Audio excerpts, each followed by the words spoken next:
Please don't spoil the movie by adding your own soundtrack.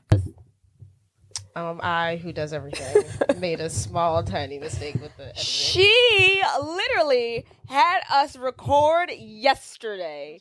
And what happens? She doesn't get any of it.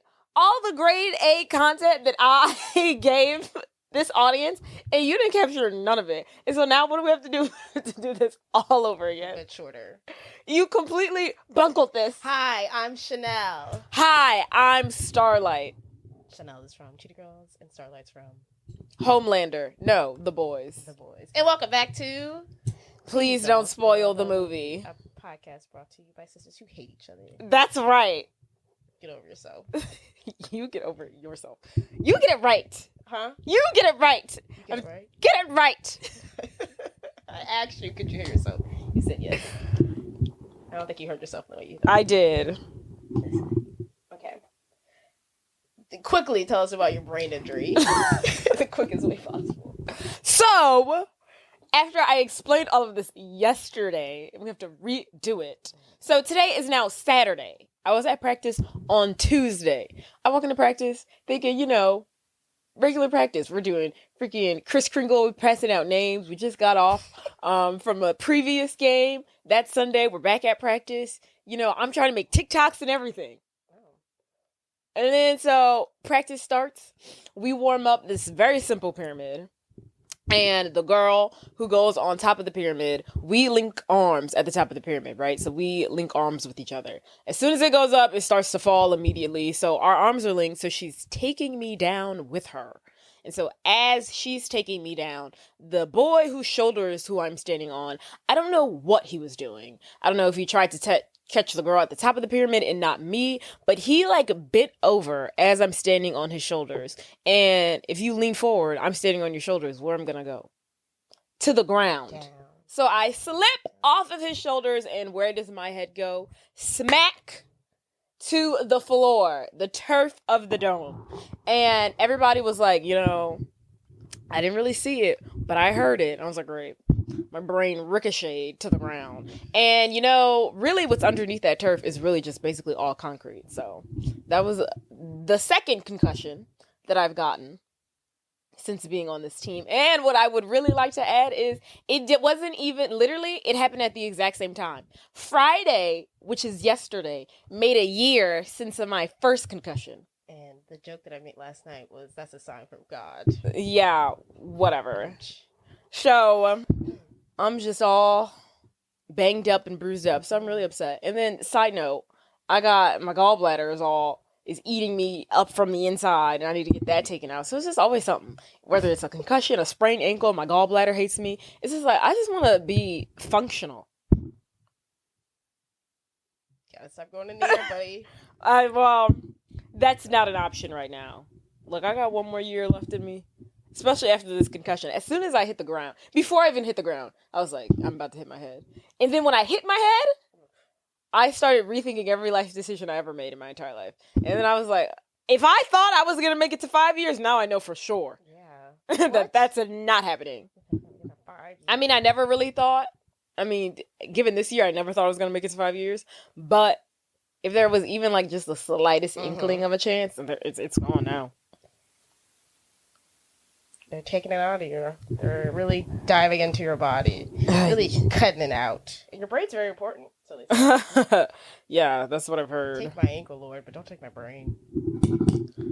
And then tell us about the new show you're watching. So, I also talked about this yesterday. I have to retell it. Someone play your tiny violin. Where is it? You're so funny. So, also, I started watching that show, The Boys. The other night, since I had spent 2 days at home because I couldn't go to work or practice because I was concussed. So I was like, well, I might as well watch some television. So I started watching The Boys because I be seeing it all the time on Twitter. I be seeing that crazy looking man with his little weird chin. Talking about Highlander. Homelander. I be seeing him on Twitter all the time. I be like, what is this show about? Because at first I thought he was evil, but then I started hearing that he was a superhero. I was like, oh, so he's good? He looks so evil. Oh. But then I realized he's an evil superhero. Okay. Yeah. So I started watching the show to really figure out what the hell it was about. So it's about, in this regular world, there's superheroes that exist, right? Yes. And they're treated like celebrities. They have like their own movies. They have like their own TV They shows. star in their movies. They star in their own movies. They star in their own TV so shows. stupid. But they have like superpowers, and they're like real. And there's like A-list superheroes, and there's like D-list. What's superheroes. the D-list one do? What's the superhero? There was like one girl on the show. She literally I guess she seemed like she had strength too, because she ended up killing a man. But she had like literal one claw that came out of each arm. I was like, that sucks. So like a bootleg Wolverine. Yeah, I forgot what they called her. That's it? Cap's claw or something like that. She just goes. She literally just had it was one single claw that just came. Not even like multiple claws that came out of each finger, like one claw that came out of her arm. Each arm. That's it. And that's Is she it. a superhero? Yeah. Yes. Is it metal? No. It's just It was like just like a nail that's No, long that's and not gonna cut it. extended. No. I mean, I'm sure she could do serious damage with those claws, but I know she can. But yes, that is D-list. so stuff like that. So, they're on billboards, they're everywhere, and they like save lives, save the world, just like, standard superhero stuff. But they're all the main like core, or like the most famous ones, they're called the Seven. And that's the one that Homelander's a part of, and he's like the leader. And they're all like evil and bad for their own different ways. Like Homelander, because like in the public they're like, gods and amazing, but behind closed doors they all like have their own like messed up stuff. Like all superheroes really like do drugs, they don't practice what they preach, they're bad people, they're narcissists, yada yada yada. So Homelander, he's like a psychopath. Then there's one guy who's like super fast, his name's A-Train. He's like addicted to drugs. There's like another one, the one who used to be on Gossip Girl, who's not the guy from You, and not the one who dates Blair Waldorf. Nate, him, yeah. He's like the underwater superhero. He's like Aquaman. What's his bad boy thing? He's like a rapist. He's like a raper. He's rapey. That's crazy. He's a pervert, yeah. He like forces himself on women. Then there's like this one chick. She's a lesbian. I guess that's her secret. But she also has like a drug problem. Not a drug problem, an alcohol problem. But she seems like the most, Is that the black girl or the white girl? I see two. Yeah. There's a black girl in there? We haven't been introduced to the black Sister girl. Sage. Oh, I don't know nothing about Sister Sage. Haven't met her yet. So she's a white woman. But she seems like the most like morally correct out of all of them. And there's a couple other ones, but those are like the main ones. So then they're all bad, right? Like A-Train, the one who's really fast, he ends up murdering a girl because he runs through her with his speed, and he like, literally slices her in half. Homelander's just a psychopath. The guy who rapes, he rapes. So they're all just really bad people. But then, so I thought, okay, so then there's this like band of vigilantes who like come along and try to take down the Seven. Yeah. I'm thinking like, oh, they're like, Robin Hood. They steal from the rich, give to the poor. I'm thinking they're like good people. It's not like they're like bad people, but they're all like criminals as well.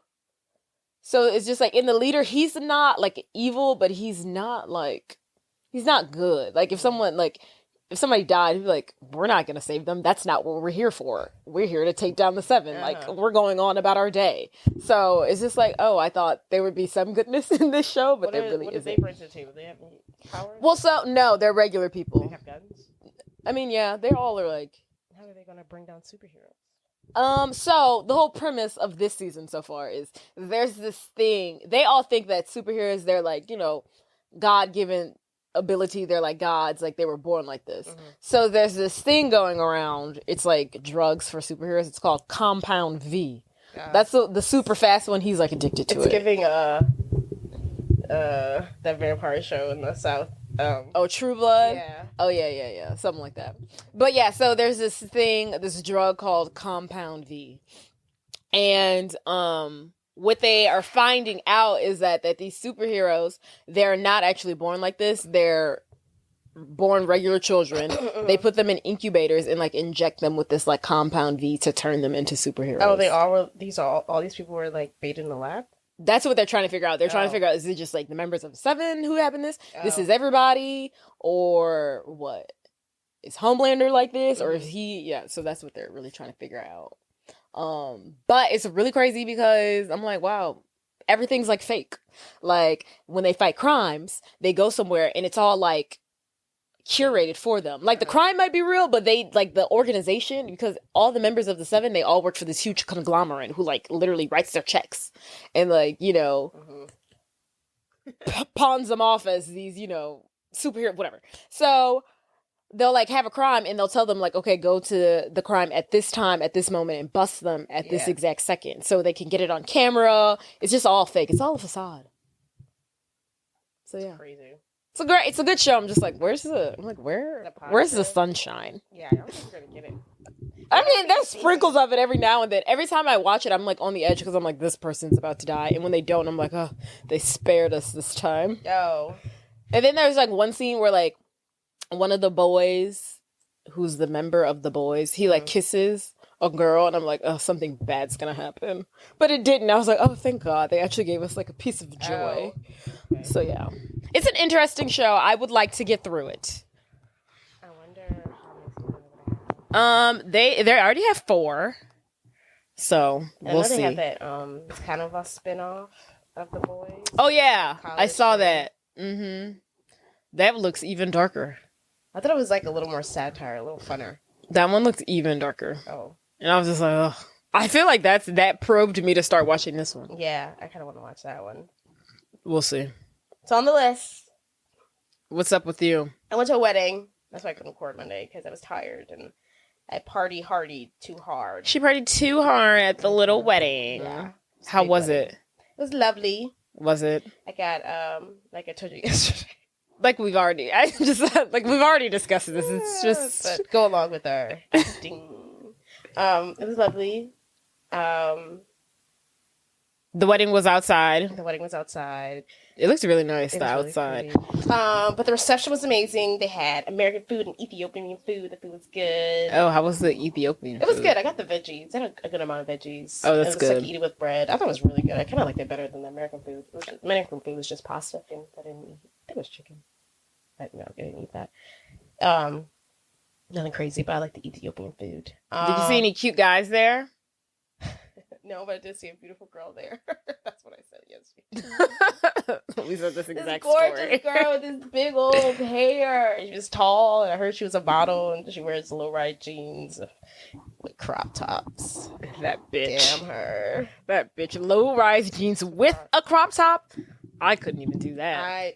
I think you could. Sure. No, I couldn't even do that. I'm sure you could do it. No. And my torso's not long enough for low-rise jeans and a crop top. I have a short torso. I could never. I don't know. I feel like we could make this work. I couldn't pull it off. Maybe not a crop top, but a little midriff. I feel like we can make this work.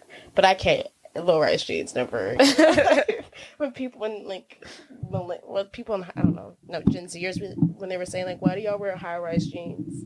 Like what do you what? You want us to wear low-rise jeans? Be for real. Yeah. Our muffin tops will be gonna hanging be rocking out. the high-rise jeans. Right, soon enough. Right, when you catch that college 15. Right, that freshman 15, and it doesn't go away, just keeps on building after that for the rest of your life. You have your adult body. Yeah. So shut the hell up. Shut the hell up. I was rocking low-rise jeans in high school too. When I was 100 pounds. When life was simple. Yeah, life was easy. But the wedding was beautiful. A lot of Ethiopian shoulder shrugs. I got my thing on. Shoulder bops. Little thing. Little bit that. They had that dance floor jumping, actually. What was jumping? The dance floor. Oh, the dance It actually was not safe. Not it was actually moving. It was actually moving. It was 3 stories. And there was like more bathrooms on the first floor. So I went to the first floor to use the bathroom. And I could feel the vibrations of the ceiling from them dancing. I could feel it. Oh. Like moving. Could have caved in. And then when we were on the dance floor, I felt it moving a little bit. And I was just like, I'm nervous. There was a lot of people on the dance floor. It was to the point I was just like, okay. I was in the middle. I was like, I gotta get out of here. Just in case something pops off. Yes. Exactly. But her Ethiopian dress was gorgeous. I really, really loved it. And it fit her perfectly. After she had to get it altered 7 different times. Yeah. Because it was so fragile. I don't know. I guess they sent it big. So she had to keep getting altered. And then I love the way it just hovered over the ground. Like it didn't it was like perfect. That's my favorite. And her dress was gorgeous. Well, it sounds like it was a lovely wedding. It was. That I already heard about. I know. I want to, whenever she releases the footage, hopefully, of like the actual wedding, I'll have to show you it. Because they did vows. Oh, they did? They Oh my did. goodness, how were they? I They feel like were I've so never good. gone to a wedding with vows. Right. And I will definitely have vows at my wedding. Yeah, they really do it. But yeah, she had vows. And she's so funny. She's so funny. Like the What did moment she say? like started reading hers, then she was like started crying. She was like How before she adorable. came and read it, she was like I was like, I'm sick. She was so How cute. precious. But her vows were really nice. She almost had me crying. Almost had me crying. She said one thing. And I was Just not there yet. like, I had to like fan it away. Her vows were really nice. His were good, but hers are really good. Mm.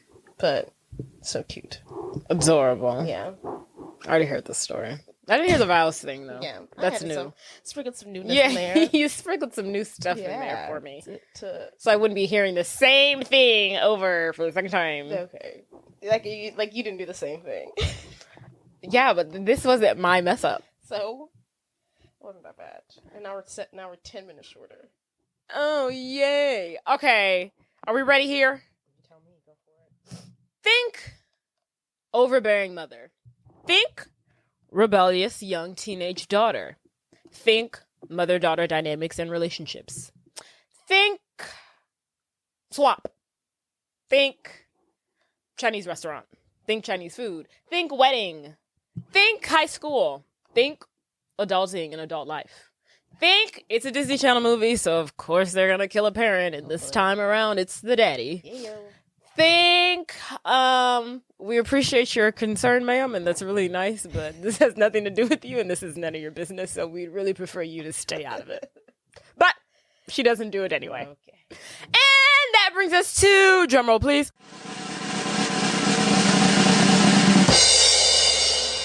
Freaky Friday. This is the house that Lindsay built. When we were talking Oh yeah, yesterday, we were talking about this yesterday. we were thinking this was going to be our last Lindsay Lohan. Jay was like, unless we do Herbie Fully Loaded. And of course I said, hell no. I will never watch that. I don't know what's your beef with Herbie Fully Loaded. I don't You know. don't even give it a chance. You've only seen it once, and so you say, and you don't even remember it. I just feel like it's not good. I just know it's not. It's like too adorable that it's not even fun. I mean, if we want to keep this a Lindsay Lohan train going, which I do, we've got to make it stretch. But then I realized we have one more that I'm willing to do, and that is get a clue. Which is a good one. Get a clue. There's nothing I can do. Just a classic. That is a good one. It's a really good one. It But is. I'm not. If we're stretching it, if we really miss Lindsay. Well, that's why every time you ask, like every other week, you're like, Freaky Friday. I'm like, no. Because if we do Freaky Friday, which we're doing right now, I'm like, that's it. We're done. We're done with Lindsay. I know. I gave you other options. You weren't picking them up. No, I literally was picking them up, so we wouldn't have to do Freaky Friday. I know. This time around, I was throwing things at the. What were thing, the and other like, ones? I said, Jawbreaker. You're like too dark. I don't Yeah. think I said dark. I love it. I don't remember what else I said. That's all you said was Jawbreakers. I probably said some other things. I think I said Sandlot. Oh, yeah, I wasn't sold on Sandlot. I don't remember. And then you said Freaky Friday again. I was like, fine, because you keep on You- bringing it up. You could have said something. Could have gave you options. I like it when you come up with them. I like it when you come up with them. So I can tell you no. Excuse me. Disgusting. I'm sick. You know, I said something really funny and they won't hear it now. What was so funny? Because you were like, oh, and I'm sick. And I was like, look at that. We're both going through things. I was like, I have 2 concussions and you have a sniffle. And I said, well, you signed up for yours. Yeah. I remember that. It's not It's as funny really- the second time around, but the first time I was like, I'm actually hilarious. Yeah. Sorry you guys missed it. Yeah, 2 real sorry minutes. about it. Summary. Single mother Tess Coleman, Jamie Lee Curtis, and her teenage daughter Anna, Lindsay Lohan, couldn't be more different, and it's driving them both insane. After receiving cryptic fortunes at a Chinese restaurant, the two wake up the next day to discover that they have somehow switched bodies. Unable to switch back, they are forced to masquerade as one another until a solution can be found. In the process, they develop a new sense of respect and understanding for one another. Lovely. It's very true. That's what happens in the movie. Yes. Think it. Directed by Max Waters and written by Heather Hatch, the film is a fantasy comedy based on Mary Rogers' 1972 novel of the same name. It's also a movie, huh? Yes. I will get to that. It was Disney's third film adaptation of the novel after the 1976 film starring Barbara Harris and Judy Foster. Do you know who Judy Foster is? Judy. I know the name. Okay, it's good enough. And the 1995 made-for-television film starring Shelley Long and Gabby Hoffman. Now, that one I would like to see because I don't think I've ever... I knew about the 70s one that I've also never seen. But the 1995 one, never seen that one. I'd like to see it. Friday. And they're all Disney? These two that I'm referring to are. I wonder if they're going to give us another one soon. You know how to do They are. They are? They are. I read it somewhere. It is the third. So I said this already. It is the third adaptation for Disney, and it is the fifth installment overall for like the making of this movie. The fifth? Yeah. Let it go, everybody. Let it So I think Disney did another one, so that's a fourth one, and I think there's a fifth one floating around somewhere. No. That's Someone just got their hands on yeah. the right song. But it doesn't have like the title Freaky Friday. It's something else. La la la la la. Budget. This one. Let's see what we did here. 10 million? $10 million. Not quite, sweetheart. Milo. Yes. 20 million? 20 million. Yeah. You're a little bit. You're some 25. $26 million. Box office. 50 million. No. Too low? You are very low. Oh, 80 million. No. 90 million? No. Too high now? You're still too low. Oh, wow. 150 million. $160.8 million. Okay. I'm surprised people would go see this like that. No, it was a banging hit. Yeah. The film, I didn't say when it was released. It was released August 4th, 2003. Party rock. The original script for Freaky Friday remake was actually about a psychiatrist's mother with a daughter writing for the school newspaper who wished to interview Gwen Stefani at the House of Blues. But the director, Mark Waters, felt that having both a nerd daughter and a nerd mother basically made them just the same, and switching places was dumb in that event. So instead, he preferred Anna or Annie. Is it Annie or Anna? Anna character to be more rebellious and the mother to be straight-laced. So it would be more interesting. Good choice, director. However, the director, Mark Waters, when he met with some of the producers or whatever, he was in a state of his career where he thought he wasn't getting any more director's jobs. So when he pitched this idea, like, they need to be opposites, they were like, he thought, like, oh, he was just such, like, his confidence was so low. He was like, they fired me. I'm not going to be able to do the movie anymore. They're not going to call me back. They hated the idea. And then they called him back and they're like, no, it's fine. We just want you to meet with, like, the executive of, like, Disney Channel. He was like, tell him. So crazy of an idea. They're going to kill me. The concept was just awful. They hated every second of it. They're like, no, it's quite all right. We like that idea.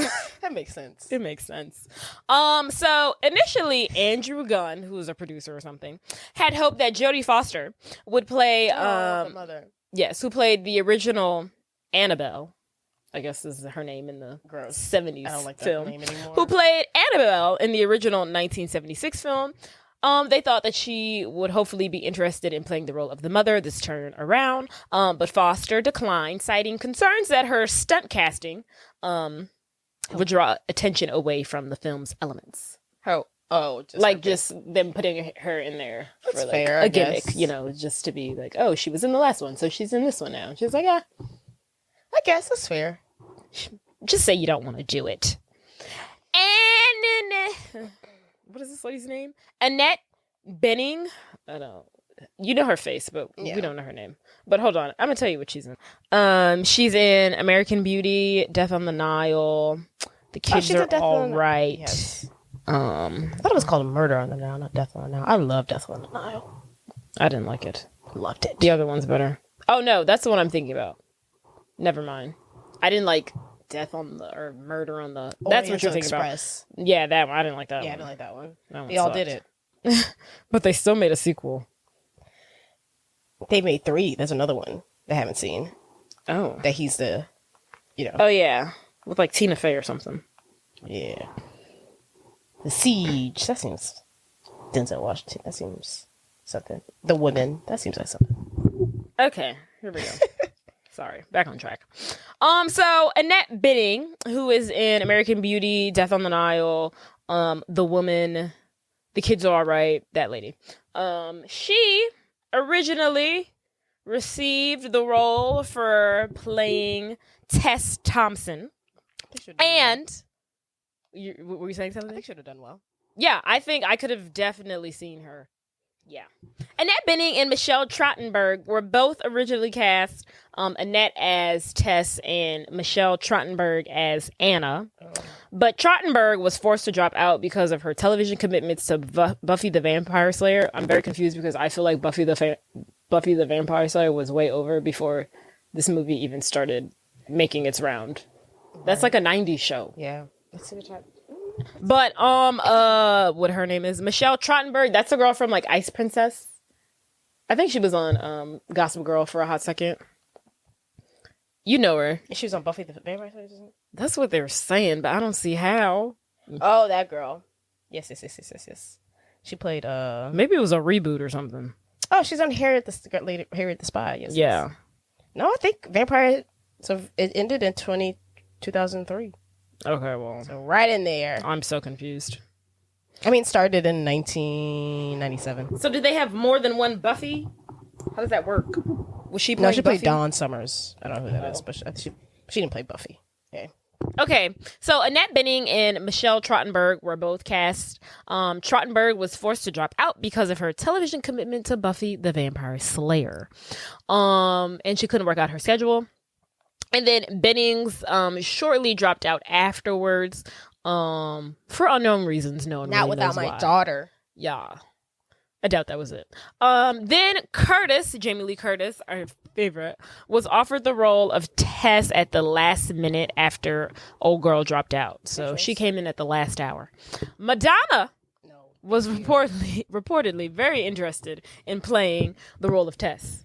No, Madonna. Absolutely not. You could never sell boring. Like, by no means would that have been entertaining. They're or literally y'all would have been believable. the same person. Though. Yeah, it just would not have worked. No. I was like, you and can play Anna. right. You can play Anna, but that's about it. Lindsay Lohan's audition for Anna wasn't great. They made her audition. Yes, but the studio was confident in her acting abilities due to her role in The Parent Trap. And the director felt like she had great chemistry with Curtis, both bringing like an aggressive energy to their roles. It's amazing. Casting director Marcy, who cares, said that many ladies auditioned for the role of Annie, which includes Anna Mishka Barton, we don't know her, Kristen Stewart, our least favorite. Don't like her acting, but yes, technically. I mean, I guess, but she'd have just been horrible. Like, she fits the bill, but like at the same time, she would have been bad. I don't want to see her in anything. Right. Talk about bad acting, Jesus. So she has one note, flat. No. Edward. Done. God, drives me insane, that girl. Okay, Kristen Stewart, Mae Whitman. She has been in, we don't really know her, but she's in Scott Pilgrim versus the World. She's the one who plays the gay girlfriend. Oh. I'm not bi-curious, I'm bi-furious. Yeah, You can't but I know see you're it, talking about. but you know who I'm talking about. Yeah. The thing's all messed up. Be prepared. Wait, what she said? I'm about to F you and the A. No, I don't know that. it's a really good. Evan Rachel Wood, the girl from 13 and Westworld. Do you know that's the same person? Wait, who is she in 13? She is not in the movie. These women all auditioned for Anna. Yeah, who is she in 13? Oh, What? the main girl. Oh, okay. Yeah. Evan Rachel Wood, Brie Larson, Captain Marvel. Yes. I could have seen Brie doing it. I also could have seen Evan Rachel Wood doing this. Emmy Rosamond, the girl from I don't know why I thought that was Rosamond. whatever her name is. The chick from the one where they talk about gentrification, but they're all white, so it doesn't make any sense. Shameless. Oh. Yes.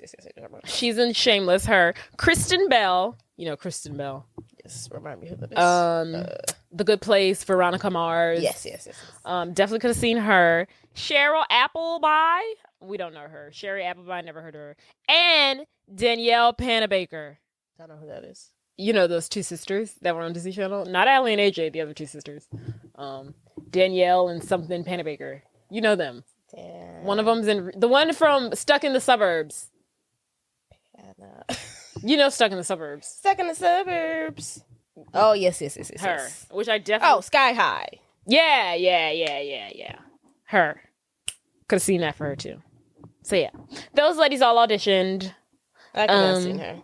You couldn't have? Mm-mm. I could have. Maybe she did, you know. Then Kelly Osbourne was originally set to play Maddie, the lead singer in the band. Yeah. No, I don't like it. But withdrew when her mommy got cancer. I didn't like the way I said that at all. Didn't like the way I said that. Didn't like how that was delivered. When her mother, Sharon Osbourne, was diagnosed with I cancer. never heard her mom had cancer. I didn't know that either. Okay. She was replaced by Christina Valdell, the chick who plays the main girl who sings. Raven Simone, Nia Rivera, you know who that is? Yeah, okay. Died, right? Ashley Tisdale, Sophia Bush, she's in One Tree Hill. Oh. And Kate Dennings, she's that girl. Nick and Nora's Infinite Playlist. Oh. Her. All auditioned to be members of the fictional band Pink Slip. Yes. Oddly enough, I could see, except for Raven Simone, and Nia Rivera and Ashley Tisdale. Yeah. No Disney people. Well, Sophia Bush and Kate Dennings, I could have also seen playing Anna. Yeah. Now, why y'all had Raven Simone audition and y'all didn't give her the role is weird to me because it's Raven Simone. I feel like if you have Raven Simone, it's 2003, the height of her Disney Channel career, and she's auditioning for a Disney movie. You're not giving her the role. That's weird to me. Yeah, just give it to her. Like that should have been y'all. She shouldn't even have to audition. Y'all should have asked her. Half these people shouldn't have. Half these people shouldn't have had to. Just been like, I want Lindsay Lohan shouldn't have. Well, she apparently did terrible in it, so they still gave her the role. Right. So why are you making me do this? Well, so not Leslie. And then Tom Selleck was originally cast as Ryan, the fiance. Tom Selleck is the guy with the beard from Friends. Do you know him? Yes, keep going.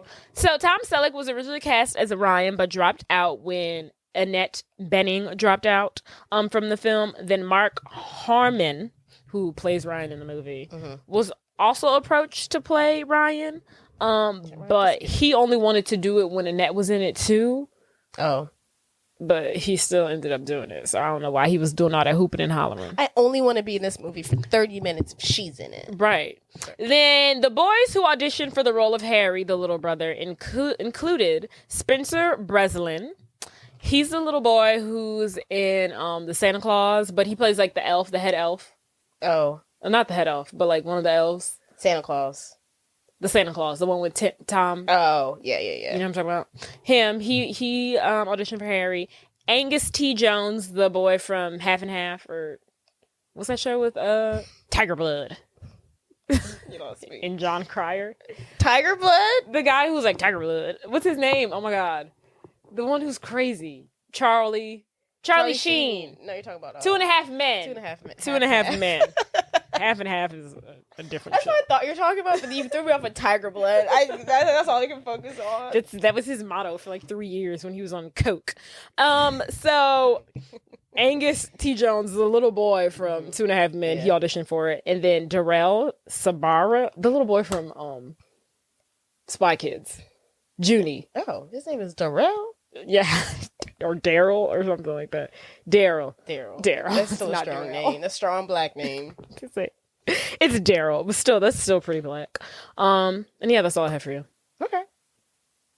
Anybody was up for Hottie McHot? Oh, yeah. Thank you. Oh my God, I almost forgot. So Chad Michael Murray scored the role because Lindsay Lohan saw his audition tape and she was like, he's hot. I would like to kiss him, thank you. The only other person who was noted that auditioned was Jared Padalecki, the guy from Supernatural and Gilmore Girls, which I could definitely see him like the same person. I was like, he looks like the same person. I was like, yeah, they're not the same face. I was like, yeah, they're like literally the same human, right? Yeah, same person if you ask me. And that's all I got. All right. You ready to dive in, love? Ooh, I'm about to dive in. So the film opens with a glimpse into the hectic lives of the Coleman family. Aspiring teenage musician Anna Coleman lives with her widowed psychiatrist mother Tess and her younger brother Harry. The two characters, Tess and Anna, have a strange relationship due to their two opposite personalities and busy lives. So, in this morning, in this hectic, we see Tess trying to wake up Anna a million times. The girl won't wake up. Tess is like going through like an hour-long morning routine and checking in on Anna. She's pulling her feet. She's not getting up. Spraying water in her face. Anna's not getting up, bro. Yeah. She's comatose. The only time she wakes up is when her brother Harry comes in her room and annoys her. And then this is where she hates that little kid. Yes. And that little kid hates her. This is that TikTok. Have you seen that TikTok when people are like, they're like undressed and they're like, close the door and they like, what? I'm dressed. What? I'm ready. I haven't seen that. It's like that's where this is from? Yeah. Oh, look at that. That's what they use the sound, but. Oh, okay. They use the audio. Yeah, and they're like, and they change. It's usually like an outfit thing. And they're like disheveled, then they change. Like, what? I'm ready. That's where this comes from. I see. TikTok. So now they're off to school. In the car ride to school, we see Harry annoying his older sister Anna. Her mom is like, "Why are you always bullying your little brother?" And Anna's like, "Why don't you see the fact that he starts with me. He comes for me." She's like, "You always take his side. Oh, you're ruining my life." Yes, very much that. It's a lot going on in the car. Yes. Her and the brother are bickering. They're going back and forth. Then she asks the mom for like, oh, can I get my ear pierced? Like my cartilage pierced? The mom's like, no. And then she drops the bomb. So we find out she's engaged to be married. She's like, I don't think I want my maid of honor looking like that at my wedding. And then Anna's like, oh, you're ruining my life. I hate you. Do you have your cartilage pierced? Can't remember. No, I don't have anything pierced besides my regular 2 holes. Oh. Do you have something else pierced? Yeah, I have my cartilage pierced, but I haven't put anything in there in so long. It really hurts. I'm sure it's close then. I don't know if it is. Ugh, it just gets really tight. That's why I stopped putting stuff in there. But I'll try it one of these days. I see. I don't know if that closes. I used to want to get like my entire like earlobe pierced. It's painful. And I never did it. It's painful. It takes like a year to like heal. Yeah, like sleep on it. Not even heal. Just like a year to like get comfortable. That's crazy. Like just hurts. Like whenever I stop putting stuff in there, because even it just hurt. I feel like that's not the reality for most people. I feel like that's just you. I don't know. It's painful. I don't know. I think people just push through. Anywho, they're in the car. Anna and Tess are bickering as per usual. And just like to set the scene, Anna is like punk rock. She's like has those cargo pants on. Her shirt is like she has on low-rise pants. And I'm sure she's like a metal chain somewhere attached as a belt. Yeah, she shops at Hot Topic. Yeah, she shops at Hot Topic. And her mom is very like professional. I help people. She's wearing all black. Health. She drives a Volvo. I don't know where Anna got this from. Where did she discover this? Her dad. Her deceased daddy. Oh, really? That's where she got it from? I don't know. Oh. Who else she gonna get it I from? don't know. You told me like it was fact. But you're like, where could she get this personality from? I mean, well, she does have two parents. Oh, we haven't We're only seen them. introduced to one. I just can't imagine Tess marrying someone who is not Ryan. I feel like Ryan's a perfect like. I mean, straight I don't laced- feel like this dynamic is so weird. You're like, where did she get this from? She has teenage angst, just like every other teenager at 15. I guess rich white people Is being this like, very this is "Grr." very standard. I hate my mom. Everyone hates their mom when they're I know, 15. but like you can hate your mom, but can you dress like why are you dressing so punk rock? Where do you learn about heavy This is metal? the error. She's white. That's what they do. Okay, so Anna has made it to school. Before she gets dropped off, she runs into her arch nemesis. What's her name? Stacy. Stacy Hickhouse. Hinkhouse? I don't know. I didn't And go through the cast like I usually do. I forgot. Stacy, oh, it's okay. Stacy is a total biatch, and she's fake AF. Yeah, and- so Stacy comes up to the car. So Tess is dropping Anna off. yeah. Stacy comes up to the car and she's like, "Hey, Mrs. Coleman," and Jamie Lee Curtis / Tess is like, "Stacy, hi, how are you?" And then Anna's like sitting in the passenger seat, rolling her eyes, and then Stacy is like, "It's so good to see you, Mrs. Coleman." She's being fake as shiggity, and then so she walks away, and then Tess asks Anna, and she's like, "You and Stacy, what's going on? Why don't y'all hang out anymore? Why aren't y'all BFFs anymore?" And then Anna's like, "Because she hates me." Yeah, She's like out to get me. yes. And then Tess is like, "Anna, please. Not everyone is out to get you." And she's like, "Oh my God, I can't stand you." And then Anna's like, "I'm leaving." Tess is a terrible mother. If my daughter was like, Yeah, actually she hates sucks. me, like, why are you so I against really me? watching the movie as they swap lives, I was like, the one who really needs to like see how the other one lives It's is Tess. really Tess needs to see Because how Anna lives. they were on Her the, life literally sucks. they were on the verge of once Anna became 18, 20, she was They never weren't gonna, talking. To they each were other, never going to talk again. ever. Like they have a horrible relationship. Very Yeah. tumultuous. Yes, but like it's just like the fact that her mom just believed that she was just being Always lying. yeah, Always lying. just like woe is me, but it's not. I'm trying to tell you. She's like, yeah, I'm trying. When we really get down to the nitty gritty of what she be going through, like she be going through it. Yeah, she's really being picked on. At that time, at 16, I'm surprised she didn't kill herself. I feel like you say that often. I feel like you say that phrase often. But like, no, seriously, she's a very to what she's been going, what she goes through. She's very. I know she's not positive, but she's very like positive. She's not positive, but she just handles it well. Yeah, she doesn't let it get her down. Yeah. which is very. She surprising. could let it affect her way more than she does. I think the band really helps. It's like her outlet. it's her outlet. And her mom doesn't even like the band. Right. So this next couple scenes we get like an in look, no, a look inside each of their lives. So Anna's at school. One of the first things we see is her teacher that freaking hates her. He gives her an F on her test. And after class, she's like, "Why did you give me this F on this test?" And he's The basically, book in question is 1984, and she like literally from while she's walking in the hallway with him from A to Z, she like tells him like the synopsis, the meaning behind it, the character development of like the main character. Like she literally tells him everything. Right. And he's like, "No, you're wrong." And she's like, "What?" she's like, "I'm not." She's like, "I'm literally right." And he's like, "No, you're wrong. An F. An F, a full F, not even A a full C. F." And she's like, "What the heck?" And then she calls him bald, And which sends her to detention. which that might have been her fault, but he is bald, and that's just a fact. So in detention, she Just stating the facts. she seems to know. And they also have weird detention. They have like in school detention, not even after school detention. Yeah. But it seems like she's often in detention. She's there all the time because Yes. her and the detention monitor, they're click clack. She They're gives her freaking snacks frat. every time. I don't Yeah, know. they like swap lunch. Oh, they swap. Is that what they're doing? The Okay. detention lady's like, "What'd you bring today, Anna?" And she's like, "Grilled cheese." And then the other lady's like, "I've got ham." And they switch. I feel like this might be her only like app. Is this like her only? Yeah, friend? that's her only adversary. Yes. That's her only adult friend. So after detention, she goes to PE, and we see her hang out with. Not hang out, we see her interact with Stacy. They're playing volleyball, and Stacy's like aiming all these volleyballs at her head, at her head, at her head, at her head. Now it's Anna's time to get the ball, to spike it, to serve it, and she Just gives her a little bit of her comeuppance. right, purposely aims it at Stacy's head, and for whatever reason, the coach is like, Anna, detention. Well, bitch, where were you? Where were you when she was aiming the ball at my head 5 times? When 5 times equals 1 concussion. right. Right? Like, getting hit in the back of the head with a volleyball is not nice. So the PE teacher sends her off to detention for hitting Stacy in the back of her head. And she's back at detention for the second time. Yes, hey teach. And then, so detention's now over. She exits detention, and she runs into who? Well, she runs into her two BFFs first. Oh, Names God. Maddie and Peg. Okay, great. So she runs into her two friends, Maddie and Peg, They're who are also members of her band, So Peg, Pink Slip. Peg is another guitarist, and Maddie is the lead singer. singer. You know what I really like about this movie? How Anna's in the band, but she's not the lead. Yeah, I love that. I love that.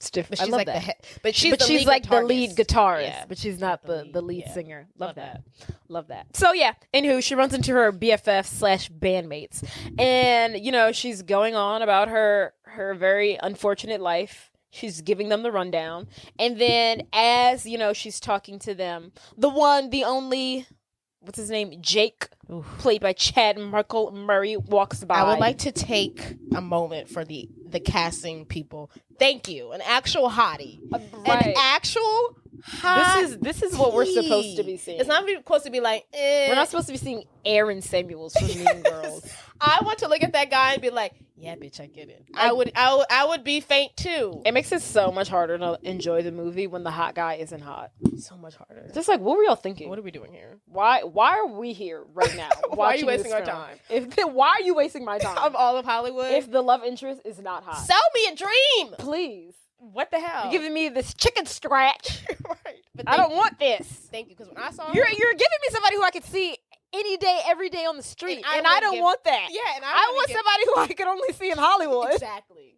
I will never see him ever in my life. That's what I want. I want the guy who was like, yeah, I'm not going to college. I'm going to be an actor. Yeah, That's I like want that guy. in my movies. I want that guy, the hot guy. I don't want the It's guy like, I'm who's too like- hot to go to college. Yes, exactly. I need to be in movies and films. That's the guy we want. Anywho, so she's talking to her bandmates. As she's talking to them, talking about all the awful woes going in her life, Jake walks by looking finer than ever, and he's in slow-mo. And they lock eyes. She, like, gives him a wave, and he, like, awkwardly, like, turns away. Like, what's that about, Jake? And then she's like, oh, my God, he hates me. I'm embarrassed. So then, after her second detention, she runs into him again. Did she serve her detention already? Yeah. So she's serving her second one detention for the volleyball. for hitting Stacy in the head. Okay, cool. She walks out. She drops her books. She picks them up. She looks up. Hottie, hot. There he is, there to help her with her books. Hottie. So they start talking. He asks her about, hey, I heard you're in the band. Tell me about it. And she's like, yeah, I'm in a band. We're not, big yet. We're still in our garage phase. He's like, yeah, that's so cool. And then they they're walking outside and he's like, do you need a ride home? And she's like, hell fucking yeah. And he's like, great. Here's my helmet. And she's like, ah. She drives a motorcycle. And then she's like, you know what? I forgot I have this thing and I can't. And then he's like, your mom would kill you, wouldn't she? And she's like, big time. I'm So surprised. he gets it. I'm surprised that she cares. enough. Yeah, I'm surprised she did too. Because, like, what's the. I mean, Yeah, just drop me I off. mean, motorcycles are dangerous. But he's giving you the helmet. Right, and then drop me off a block in front of the house. I mean, yeah. And then drive me in front of it. As rebellious as she is, I'm surprised she cares. But he's like, look, I understand. Does he ask her out, or he's about to ask her out, and then lo and behold, right as his fine self, Jake, is about to ask her out, who calls her over and plays cock block? Her bald-headed ass teacher who gave her a detention earlier. right, and enough. He calls her over and he's like, Anna, come here. She walks over to him and he's like, instead of worrying about boys, you should really be focusing on your honors midterm exam. And then she's like, look, What? dude, I got it. I'm smart. Right, It's all you're gonna taken fail care me of. anyways. What I'm trying to figure out is, okay, she's taking some like honors exam Yeah. or whatever. How is she in honors classes if this man keeps on giving her Fs? And she must. I'm assuming that's the only class she has to be failing. That must be so annoying. So annoying. It has to But be do you know how like what do you do now? Okay, this man is wrongfully giving me Fs. You're affecting my life. I'm sure she's brought it to her mother's attention, but her mom doesn't believe her. Right. That's all you can do. So, anywho, the teacher pulls her aside. He's like, instead of worrying about, these boys on motorcycles, you should be worrying about your honors entry exam. like he even cares. He just wants to cock block. Right. And then she's like, yeah, sure, fine, thanks. I got it under control. And then while they were talking, Jake was like, I got a blast, yo. I can't fit in this conversation. I'm too cool. Yeah, I'm too cool to stick around and hang around for you for like 30 seconds. Right, yeah. I'm a mysterious rebel on a motorcycle. I have to fade off into the sunset. I wear a long So sleeve I've shirt gotta over go. a short sleeve shirt over a long sleeve shirt over a short sleeve shirt. And my hair is long. My hair's long. So he's gone. He's gone. He And left her. Anna's like, ugh.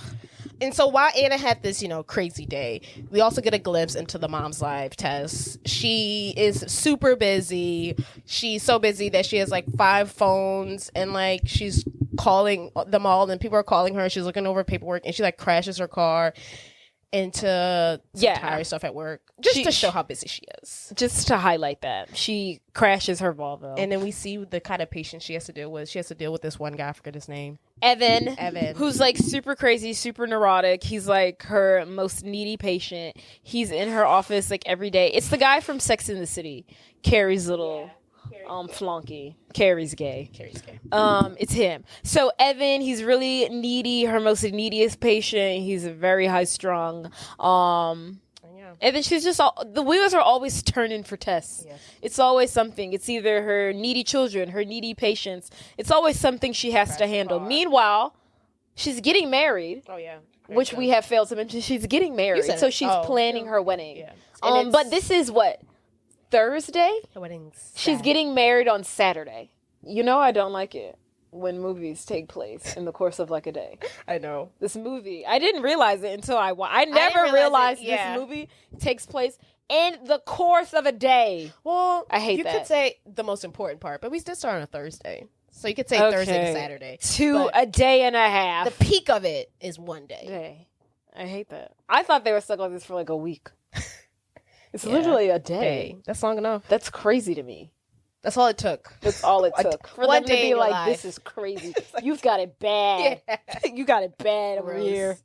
But anywho, so yeah, in the midst of this, she's planning her wedding, which is on Saturday. They're calling her about the freaking halibut. They're like, halibut or salmon? Chicken or fish? Halibut. And she's like, ugh. Give me the best I've got to figure all of this out. So back at home, Anna has arrived. She goes into her room to find her freaking little brother playing drums on her guitar. Of course, she's got to kick his ass. Yep. So get out of my room! So we kind of see her in the back. Well, we don't really see her.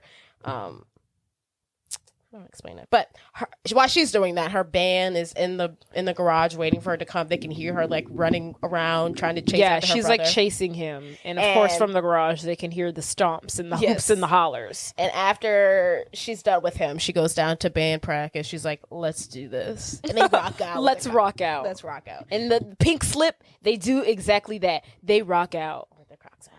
So then with their what? Their cocks out. Actually it's 3 girls and 2 boys. I love that. I love how it's a unisex band. Is it 2 boys? I know there's a drummer. Think it's 2. What's the other guy do? I don't know. Another guitarist? I don't know. What does he do? Okay, yeah. Just one. Yeah, he's the background guitarist. It's a full band. It's a band of 5. Yeah. Solid band. I want to call it. But who's in the front? The women. Because I wanted to call it a girl band, but I guess they're diverse. But yeah, I would have liked it as a girl band. Huh? I would have liked it as a girl band. Yeah. I would always, if I could go back in time and be a white, angsty person, I would love to start a girl band. Oh, who wouldn't? Love it. What would the name be? Cat Scratch. That's not bad. Pussy. No. Pussy Stomp. Pussy Stomp. Pussy Cat. Never mind. Mine would be Girl Play. Huh? Girl Play. Girl Play. Okay. Yeah. Clitoris action. Not clitoris. Clitoris power. Clitoris power. Anywho, they're rocking out in the garage. But of course, they're rehearsing in Anna's garage, and Tess literally only lets them rehearse for like an hour because what adult 40-year-old woman wants to hear mediocre rock music in their house for more than like 45 minutes? But they're actually really good. Yeah, they are. You have to admit that. They're actually really good. I don't remember how they sounded in that scene. I just remember the on and on and on and on. Don't want to go out. Don't need take me Don't want to away. grow up. Don't want to grow up. Don't just want to get out. Hey, take me away. No, away, away.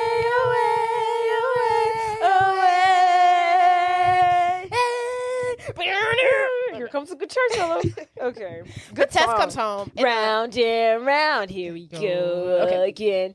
sorry, we're gonna do it again. Like, Yeah, we're gonna do it again. so Tess arrives. Don't home. you guys worry. Don't you worry. Tess arrives home in not a limo, in a taxi because she's totaled her car, and she walks up to her beautiful home and she sees her son Harry run out with underwear on her head. The band's rocking out. She's pissed off. She's like, "Why do you have underwear on your head?" And then he's like, Anna did it to me. And she's like, "Oh my God." So she just comes into a house that is just completely chaos and disheveled. I will say, there's loud music. Her son has draws on the top of his scalp. The grandpa comes in and he can't hear anything. He's stupid. I would literally just be like, honestly, that I would have been like, okay, I've had a long day. I'd have lost my shit. Like, everyone shut. I would. That I don't understand. Right. Like, cut it. Why do you have draws on your head? Why is this music so loud? Well, now your grandfather can't freaking hear anything. I'm done. And it's just chaos. So she gets inside, trying to deal with all this, and then boom, someone else comes. Ryan, her fiance. Beyonce comes in the door. And he comes with a copy of her new book, because she's just released a book called something. Through the Looking Glass. Something. The essence of kind of something. Old people. This is like, I don't know, dealing with being old. Yeah. And growing old. Aging. And he's like, "I got your book before it's released. Turn up." And she's like, "Oh my God, you're so sweet." She's really into him. And he's really into her. Yeah, they're really into each other. And at this point, Tess is like, "Okay, it's 5:00. She cuts the power to the garage. Band practice is over. And back in the garage, Maddie, of course that pisses Anna off. Yes, she's like, whatever. Maddie is talking to her band members and... No, I'm sorry. Anna's talking with her band members. Maddie gets a phone call, and it's from someone that she knows, letting her know that they have an audition spot tomorrow at the Wango Tango. At the House of Blues for some Wango Tango for thing. the Wango Tango. Whatever that is. So it's like an audition for an audition. I don't know. It's an audition to get... It's like, into the Wango Tango. Is it a music festival? They don't tell us what the Wango Tango is. Is it another... But then, it's like really crazy. Okay, because they didn't even have the audition at the House of Blues. A band dropped out, and so they were able to be like the fill-in slot for the audition at the House of Blues for the Wango Tango. I don't know. It's an audition for something at the House of Blues. Yes. That's all we need to know. So it's tomorrow. The night of the rehearsal dinner for her mother's wedding. And Anna's like, this sounds great. This is great news, but that's the night of my mom's rehearsal dinner. And then Maddie and Peg are just like, can't you just skip it? And then Anna's like, I'm gonna try to be a little bit like understand. Like, my mom's getting married. Let's be for real. Like, I mean, I could ask her, but like, it's not like just a regular. This is an engagement. We're getting married here. Yeah. We're going to the chapel and we're getting married. Right.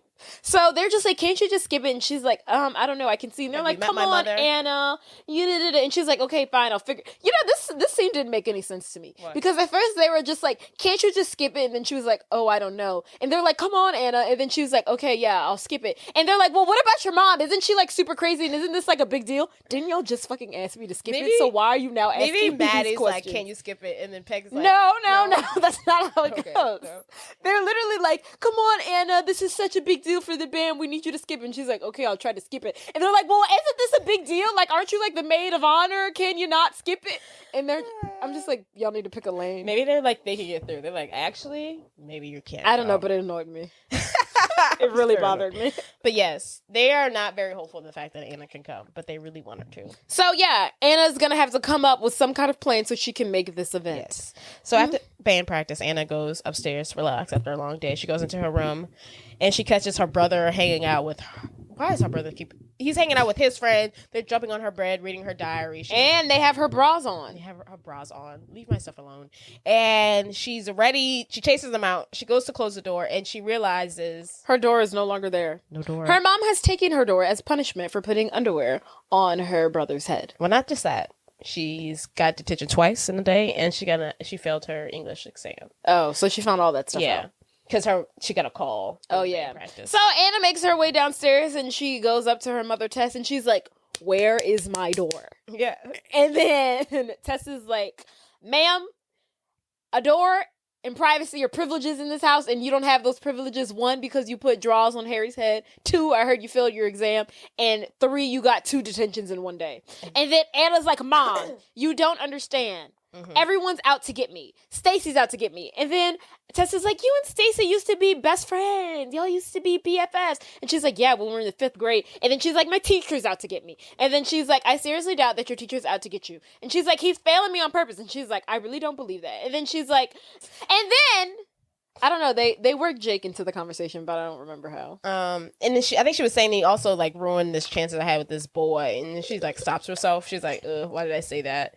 And then her mom's like, what boy? And then she's like, don't worry about it. And then she's like, Anna, honey, how can we get anywhere if you don't tell me things? And then she's like, okay, well, there's this boy named Jake, and he's really sweet and really nice, and he's really cool. And she's like, where'd you meet him? And then she's like, detention. And then Tessa's like, that's promising. And then Anna's like, I knew it. I knew you were going to do this. Oh, you're the worst. You're ruining my life. That's like her go-to phrase. She is ruining her life. And she storms off. She is, in fact, ruining her life. She's not helping. She's not helping. Like, be on my side. Like, these things She's not on her side It's actually hilarious that she's not lying. It's crazy that this is like, she's telling me none of it's her fault. Right. None of these things are really her fault. It's enough to drive her crazy. It would drive me mad. No one should have... I want to bring it back to, if I was her, I would kill myself. I want to bring it back to that. This is a lot.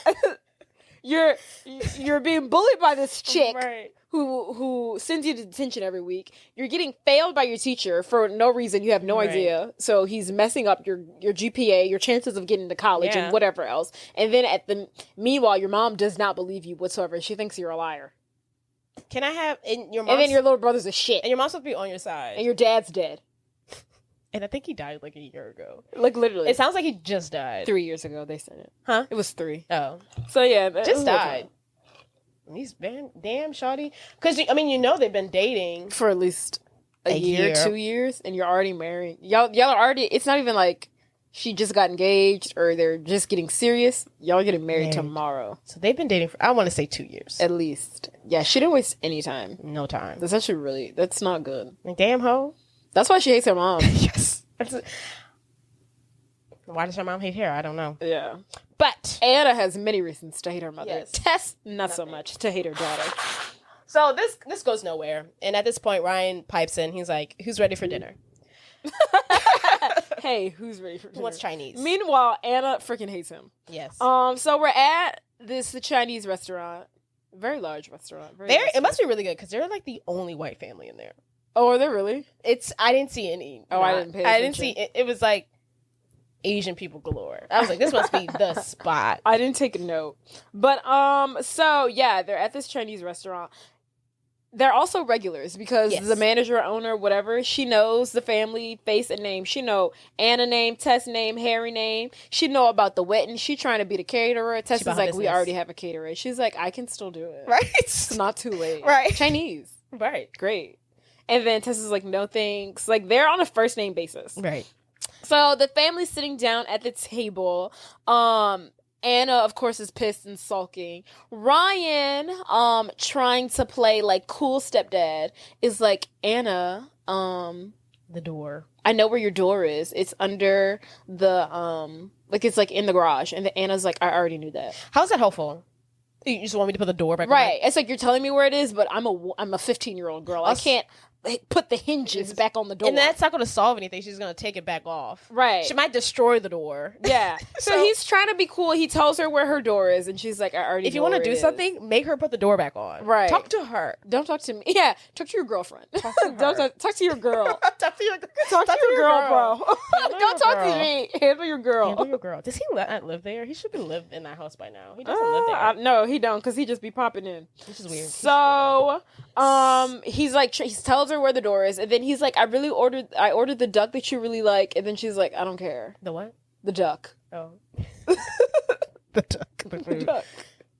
He ordered the duck. She was like, the duck that you really like, I ordered it. And she's like, I don't give a shit. I don't. And then the grandpa turns to him, because the grandpa's at dinner too. Yeah. He turns to Ryan. He's like, dude, let her come to you.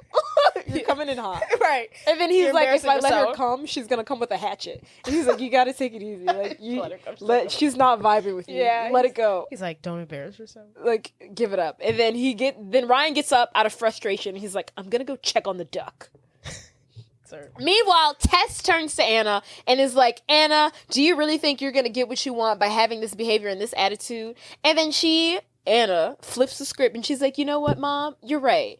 I'm really sorry for how I behaved this today at school, this evening, and I'm really apologetic for it. And the Tess is like, what do you want?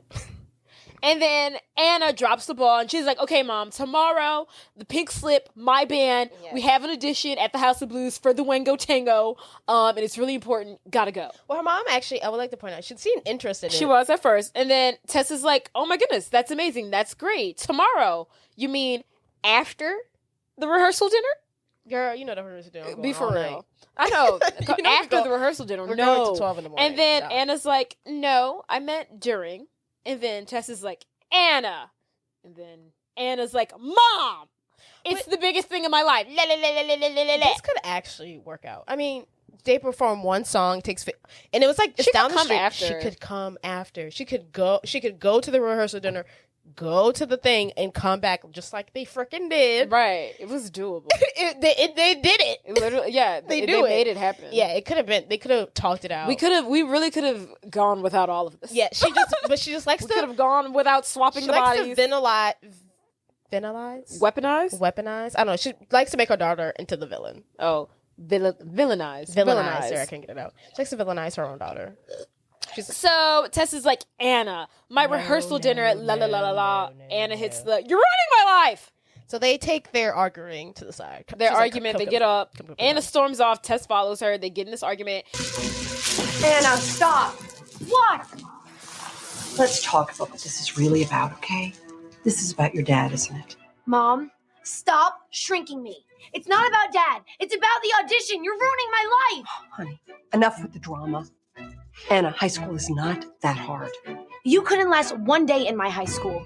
Actually, I could, and I would do it without getting a detention. Oh, I'm sorry, Mom. I'm sorry that I'm the one thing in your life that isn't perfect. Perfect? You think my life is perfect? Oh, I know your life is perfect. Your perfect job, perfect boyfriend, perfect patient to worship the ground you walk honey, on. you need a serious and bracing reality check if you think my life is perfect. Meanwhile, the owner, manager, I don't know, of the Chinese restaurant. It's a family It's a family-owned. It's a family-owned business.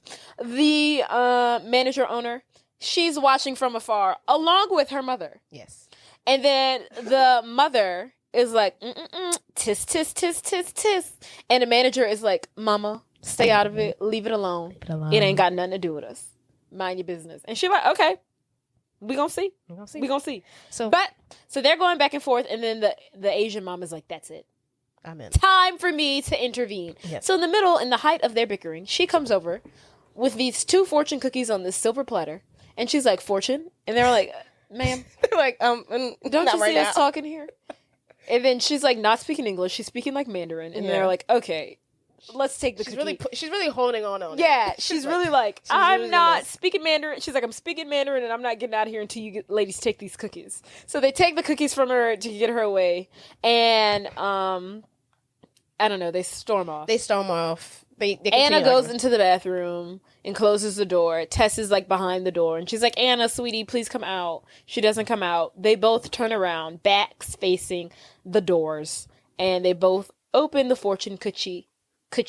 They both open the fortune cookie, which reads, a journey soon begins. Oh, you have it on there. A journey soon begins. Its pride's reflected in another's eyes. When what you see is what you lack, then selfish love will change you back. And then there's an earthquake. By no means is that like an actual fortune. Huh? Fortune cookies be like, money is coming your way. Fortune cookies don't even do that anymore. They don't. They be like, communication is the best thing to do. And I'm like, what is this? This is not a fortune. Where's my fortune? What happened to fortune cookies? Did someone get sued? I really think about that all the time because fortune cookies used they don't tell a fortune anymore. They don't. It's like a quote. It's just a quote. Yeah, it's like, I freaking hate it. You possess leadership. I think I'm gonna have to look into that. Right. And it's like a good leader listens. I'm like, what? This is not a I want to hear that in 3 days' time. Y'all supposed to give me like numbers good luck on will come fruition. Yes. Or whatever they used to say. I must have got sued or something. In 6 moons. Right. I will get a new car. What happened to those? They don't. I'm gonna have to look into that. But yes, so they read that together at the same time, and then there's an earthquake. And Earthquake! And then the 2 daughters run out the bathroom, and they're like, "Oh my god, are you okay?" Not the 2 daughters. Yes, the two women. I'm sorry. The 2 women run out the bathroom. bathrooms and they check on each other like, oh my God, are you okay? Are you okay? And they're like, yeah, I'm fine. And then they return back to the restaurant, to the table, to find that everybody seems to be acting and moving perfectly normal. And they're a little perplexed. And they get down to the table with the rest of the family and they're like, did y'all feel the earthquake? And then Ryan is like, what earthquake? And then the grandpa's like, earthquake! Oh!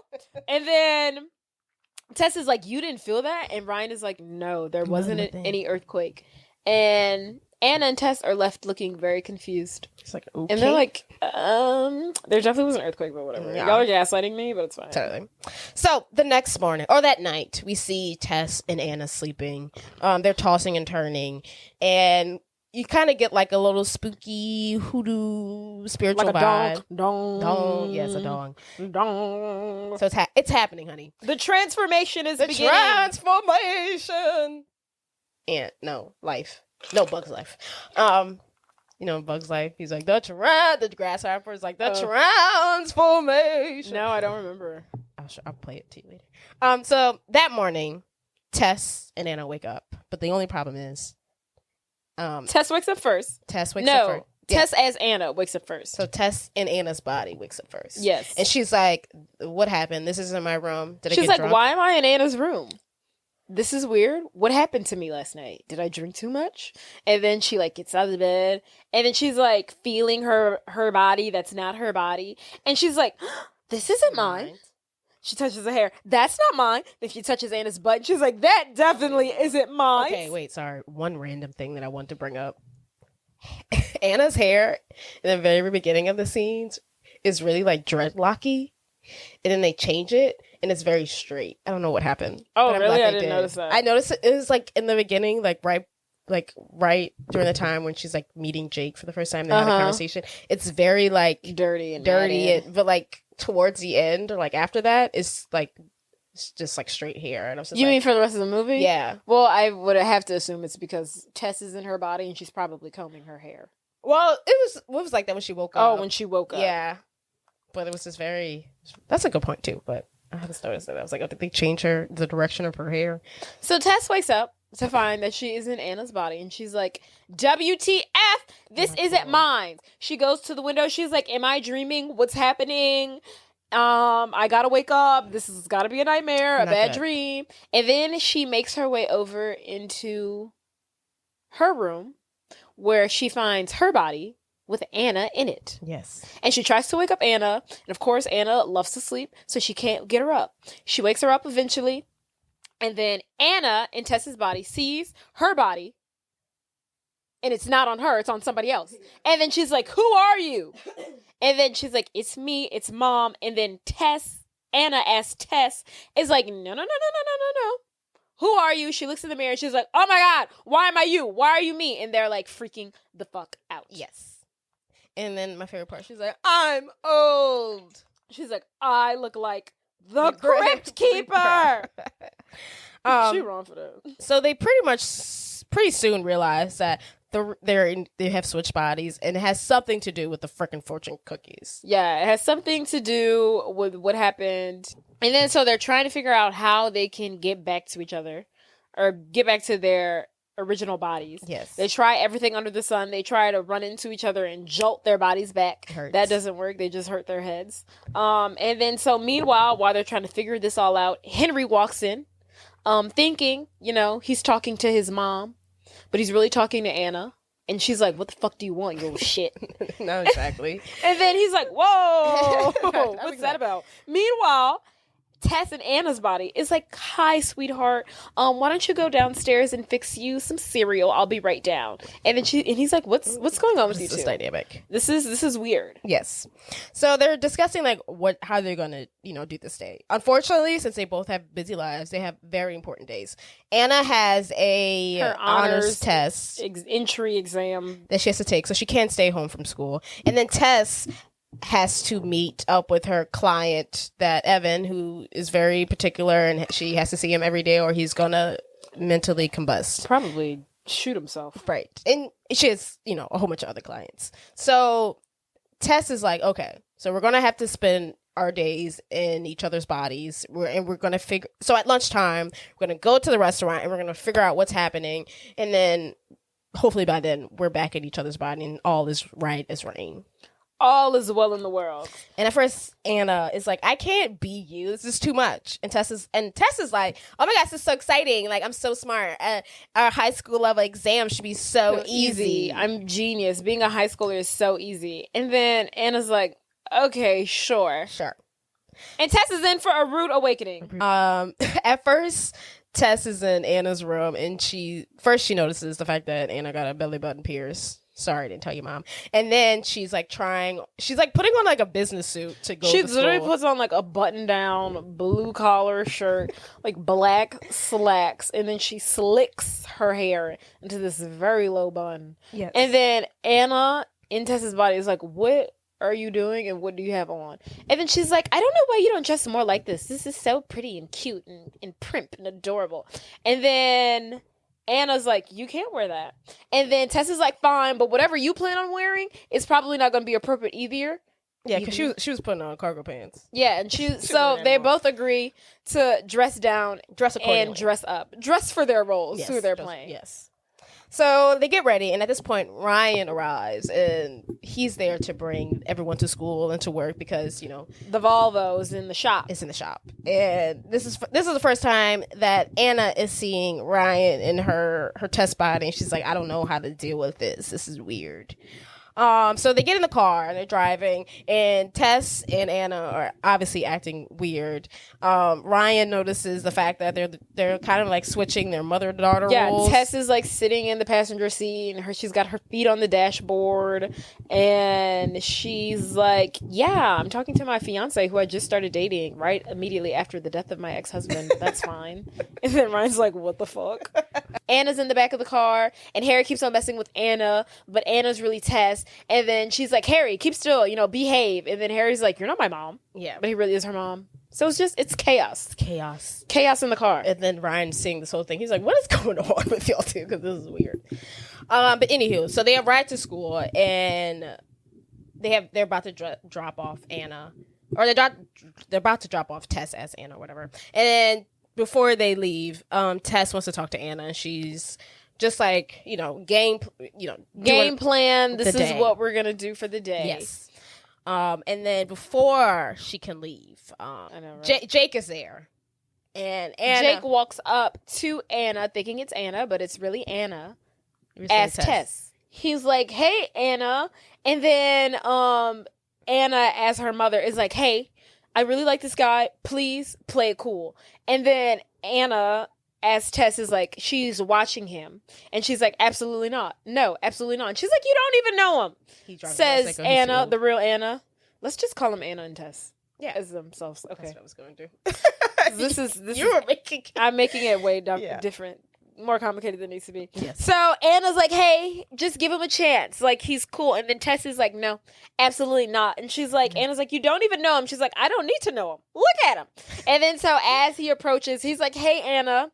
And Anna, being actually Tess, is very rude to him and is giving him the cold shoulder. And then he introduces himself to what he thinks to be Anna's mother, which is really Anna. And she's like, oh, hi, Jake. Mm-hmm. How are you? Nice to meet you. Cool bike. Cool bike. And then she's like, okay, well, I've got to go to work. And then so Anna tells Tess to walk with him. And she's like, fine. Reluctantly, she does. Tess is off to her day in high school. Jake tries to ask Tess out, thinking it's Anna. And she tells him no, that she's focusing on She's school. like, look, Jason.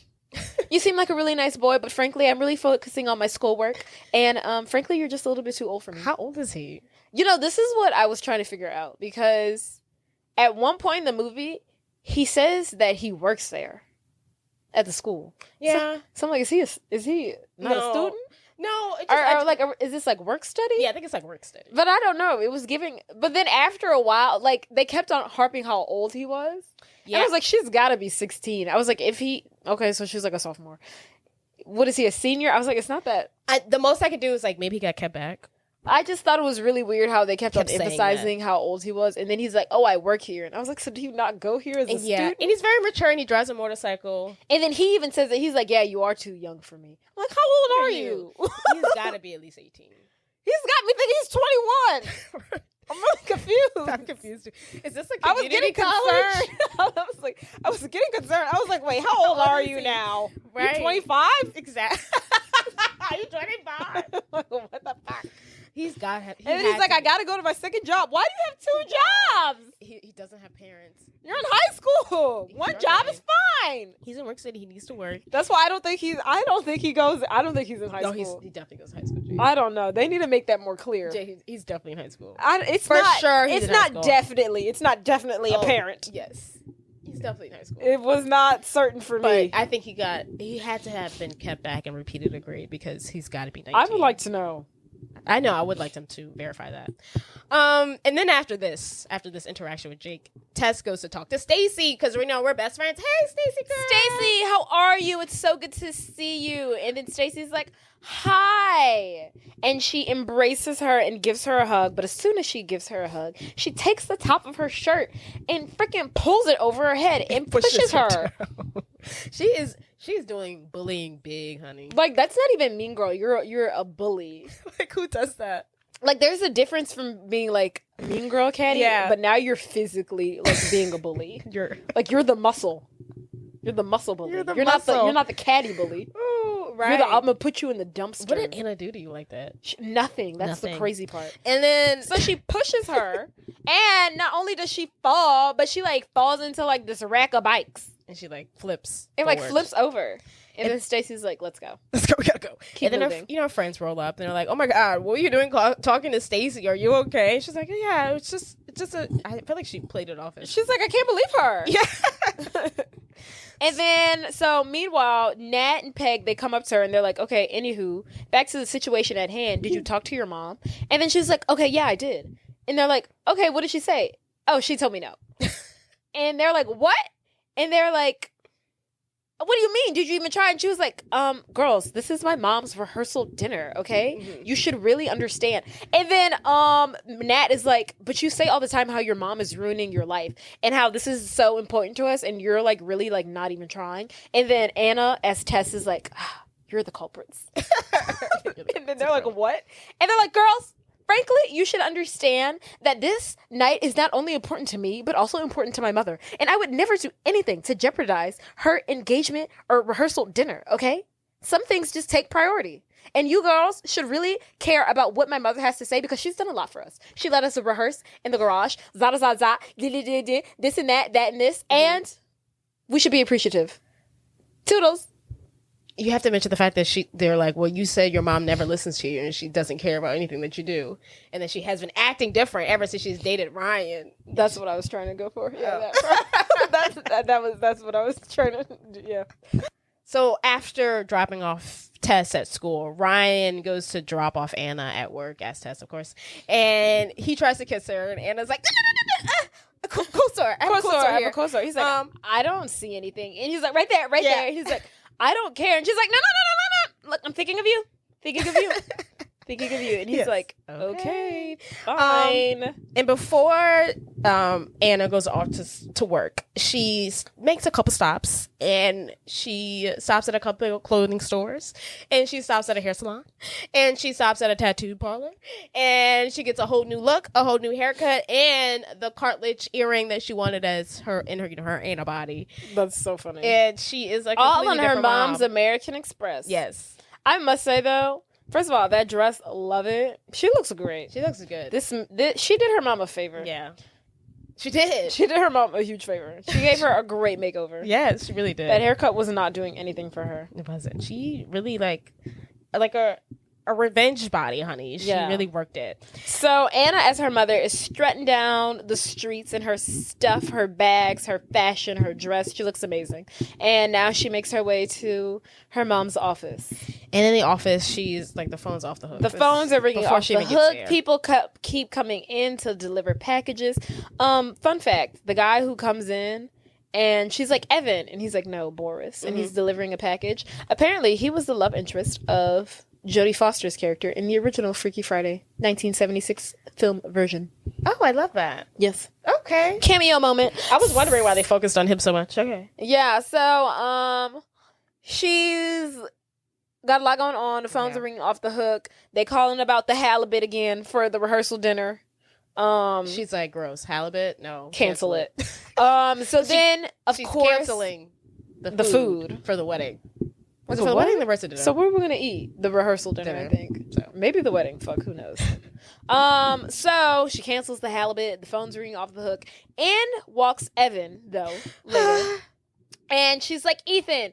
He's like, Evan. And she's like, right. Evan, I knew that. And then he's like having an anxiety attack because she's about to get married and she's going to go on her honeymoon and she's not going to be available. And he's like, so you're going to be on your honeymoon and you're not going to be available to me like you told me to. So you're a liar. You lied. And then she's like, oh my God, shut up. And then she sits him down. They have their session. It probably doesn't go the best. It's just a lot of her. Yeah. But it goes good enough. So throughout the day, we see her talking to all of her clients, all of which she doesn't really have much to say besides, how does that make you feel? How do you feel about that? And tell me more. Tell me more. Per her mother's advice. Yes. That's what her mom told her Which to is tell her. Not bad. I think the only thing she interacts with is when this one mom is like, I read my daughter's diary. And she's like, bad mom, don't She's do like, that. hold on, you read her diary? And then she's like, yeah, I feel like her and this guy that she's dating are doing something inappropriate. And she's like, no, they're not. Because if they were, she wouldn't be writing about it in her diary. She'd be out in the streets doing it. Okay? You're so worried about what your daughter has going on. You really need to be worried about yourself. Leave your daughter out of it. And then she's like, but her and her best friend haven't been talking. It's probably because this guy probably flirted with her best friend, but really likes her. And now her best friend isn't talking to her because she likes the guy too, but the guy really likes the girl. So you really should just stay out of her business. Stay out of it, mom. Facts. It's probably the best advice you got all. Yeah. Why are you reading that girl diary? Right. That's rude. It's not good. So back at school, Tess is in class, English class. This is a teacher that hates Anna. And Tess is like, She's like, I recognize this guy, but I can't put my finger on it. He looks so familiar. And the teacher starts class. Everyone quiet down. Pop quiz. And Tess is like, oh my God, what is it going to be about? And the teacher's like, pop quiz on Hamlet. And she's like, perfect. I was in the play Hamlet. I starred in it. I know everything it's about Hamlet. I'm going to do fine. So then high school so easy. He goes to like one of the idiots in the class and he's like, who's the main character? And he's like, and he literally like gives him the answer. He's like starts with like ham. Right. And he's like, ends with a T. And he's like, and he's like, Hamlet. He's like, Hamlet. He's like, B-.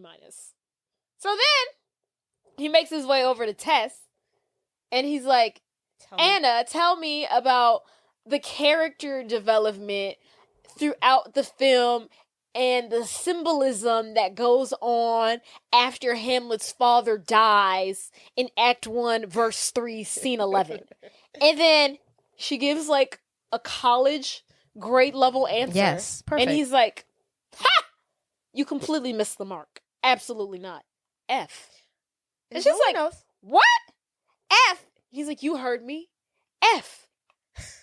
Is no one else seeing this? Because like at that point, I'd be like, we gonna have to. Is no one else bearing witness to this? We're gonna have to report this. Because this is crazy. Abuse. Child abuse, nonetheless.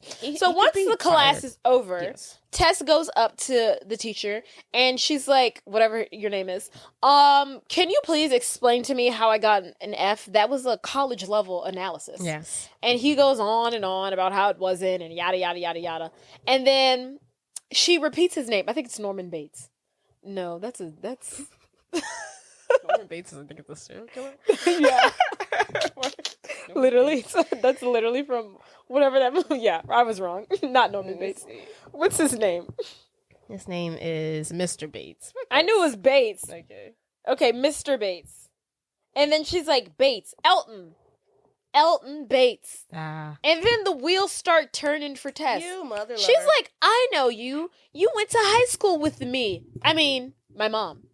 and you had this really weird crush on her, and you were obsessed with her, and you asked her to senior prom, and she told you no, and now you're taking it out on her daughter, me, Anna, and that's why you've been failing me this whole time. And then he's like, and she's like, well, let's see if we take this to the school board. And how would they like it if their teacher was failing a student just for some petty high school trauma that you went through 20 years ago because you had a crush on her mother? I don't think they would take it too well, Mr. Bates. And he's like, and then she walks off and she's like, moving forward, you will no longer be failing me. And FYI, Elton, my mom, she had a boyfriend. And you were weird. Amen. Also, we still need to take this to the school board because this is unacceptable. Unacceptable. And she needs to get back pay for her grades. She needs to get like, he needs to go and correct literally every single grade. How can we can't trust him? He's non-trustworthy. That is scary. That's a scary way to act. Horrible. We need to, because he needs to be, like, in jail. That is sick. That's really Could you imagine what he's doing to a child's daughter from, like, he can't be trusted. I don't like it. Yeah. These are big red flags. Very large. Very large. He hates women. Okay. That's fair. So it's lunchtime. So we survived the day. Anna picks up her mom in her car that's, it's ready for pickup. She's got her new look, and Tess gets in the car and shocked that her daughter has given her body a completely new look. And she's like, what the hell are you doing? What did you do to my hair? What is this piercing you have in the ear? And then Tess is like, I can't believe you. And Anna's like, Mom, calm down. Calm it down. I did you a favor. And then she's like, I did not want to look like Stevie Nicks the day before my wedding. And then Anna's like, who's Stevie Nicks? First of all, you're into all these rock bands, metal, and you don't know who Stevie Nicks is? She said, who is he? Pink Floyd is. Who is he? Who is he? She says. He. Stevie Nicks. Yeah, that is true. She should know the classics. Anywho, so they're in the car. They're driving to the restaurant. They're trying to get to the bottom of this. They pull up at the restaurant. They see the manager, owner, daughter, whatever. And they're like, why do I feel like her name is Pepe? Pepe. Oh, it's Pepe. P-E-I-P. Oh. They're like, Pepe! They go in. They're like, Pepe, we need to speak to you. And they're like, oh. She's like, hey, you guys coming for lunch? Want a table? The wedding. I can still cater. Right. And then she's like, actually, Pepe, we have something very serious to talk to you about. And she's looking kind of suspicious because, like, she already feels like she has an idea of what they're going to talk to her about. And then she was like, this morning, Anna's doing all the talking. Or Tess is doing all the talking. Tess is doing all the talking as Anna. And Tess is saying, this morning, me and Anna didn't wake up quite as ourselves, if you know what I mean. And then she's like, no, I don't. Was the fish bad? The duck was bad? I'm confused. And then she's like, no, Pepe, it has nothing to do with the duck. She sees her mom in the corner, and she's like, Mom, they start speaking in Cantonese. She's like, Mom, did you give these ladies the fortune cookie? And the mom's like speaking in Cantonese, and she's like saying something. She's like, yes, you should have seen them talking and bickering. I had to step in and intervene and do something. And then so Pepe's also talking to her in Cantonese, and she's like, what you didn't know and what you didn't realize, what you shouldn't have metaphor is because Miss Coleman is getting married tomorrow. Her rehearsal is tomorrow. And then today. The mom's her rehearsal is today. Oh, today. Oh yeah, it's Friday now. Oh yeah. And her wedding's wedding is tomorrow. Her rehearsal dinner is tonight. And then the grandmother is like, no one tells me anything. No one tells. And then Pepe turns back to them. She's like, I don't know what's going on. Yeah, she's like, we don't know what you're talking about. She's like, oh, she has no idea, no clue. And then she's like, no, Pepe, we know y'all was saying something over there in Cantonese. And then Pepe's like, okay, fine. And she's like, but there's nothing I can do. The fortune is done. The prophecy has come forward. And you are the only ones who can fix it. Through being selfless. Yeah, you have to do what the fortune says, and only you can do it, and that's how you guys switch back. I can't do anything. Yes. It's out of my hands. And the only positive is now the Chinese restaurant will cater because Anna tells her mom that she got rid of the other caterer. So she's like, so we do cater, yeah. Like, so I can cater. See, silver lining. Better be for free. No, literally for free. So after they leave the restaurant, all discombobulated, Anna is really upset. She's like, "Oh my god, mom, what are we gonna do?" I really like this part because like they like really hard on each other, but they like are like sweet sometimes. Yeah. And, like, she's like, it's okay, we're gonna figure this out. And they're like, Tess is like holding her. She's like, everything's gonna work out. Anna realizes that Tess's phone has been vibrating all day, and then Tess looks at it, and she's like, oh my god, I forgot about Harry's parent-teacher conference. You need to go do that, since we can't change back. You need to go to Harry's parent-teacher conference, and I need to go take your test. So, fortunately, we not change back. We have to finish the rest of our days. Let's go. So at Harry's parent-teacher conference, Anna arrives, and she is not concerned, doesn't really care about number 6. She's not interested because she hates her little brother. The teacher is like, I'm concerned because Harry is being bullied. And she's like, character development. Which is surprising because he kind of seems like a bully. He also has like 2 friends. I'm like, yeah, interesting. And then she also mentions that he's struggling in math. And she's like, hold him back. Yes. And she's like, and then she's like, okay, let's pivot. She's like, let's pivot. She's like, but he does exceptional in English. Here's a paper that he wrote recently about his sister. And then she's like, what? His sister? So she reads it, and it reads something to the effect of, my sister Anna is the coolest person I know. Do you have it down or something? No. Oh, you were looking at it. Yeah, I was looking at you looking at it. I just wrote that, how much he admired her. Oh, yeah. And how that, it's like, my sister Anna is the coolest person I know. She's in a band, and she can play the guitar so well. And then Anna's reading it, and she's like, oh my God. Not he loves me. Right. So after this, she decides to be nice to him. And then she walks out, meets Harry, and then Harry's like, what did she say? And Anna's like, well, she told me about the paper that you wrote about Anna. And she's like, why do you act like you hate her so much? And he's like, no. And he's like, please don't tell her. I don't want her to know that I actually like her. And she's like, why not? And then he's like, because we enjoy hating each other so much. It's fun. He's like, this is fun for us. Like this banter that we have. He's like, I love this. This is quality time for us. And then she's like, okay. Yeah, well, you're driving her insane, but okay. And then she's like, okay. And she's like, you're not as big of a twerp as I thought. Yeah. So back at school, Tess is ready to take Anna's honors test. Before she enters, she runs into Stacy again. And she's like, Stacy, what happened to us? Why are we acting like this? We used to be best friends. We used to be best friends. I don't know what happened. Sleepovers, shopping trips. What's going on? What happened? And Stacy's like, you know what? Come sit by me. Let's squash this. And then Tess being so proud of herself, she's like, see, communication. She thinks that's all you need. Smart. She's so proud of herself. She's so better. So they go and sit down. Anna and Stacy, they sit next to each other, and they're taking the test. Meanwhile, Stacy's writing something down, a little note for Anna. Also, I want to point out, Tess is struggling. She's like, she's like pi over c to the square root of pi plus x divided by n. When did we add letters? Right. She's not as easy as I thought she was, huh? Not as easy as she thought it was. Mm-hmm. She probably failed it for her. So meanwhile, she probably failed the test. So meanwhile, Stacy's writing this little note that says, I'm so glad we're friends again. And she shows it to Tess, and she taps her on the shoulder, and she's like, look at this note that I've just written you. Yeah. And then Anna leans over her shoulder to read the note, and she looks at it, and she smiles.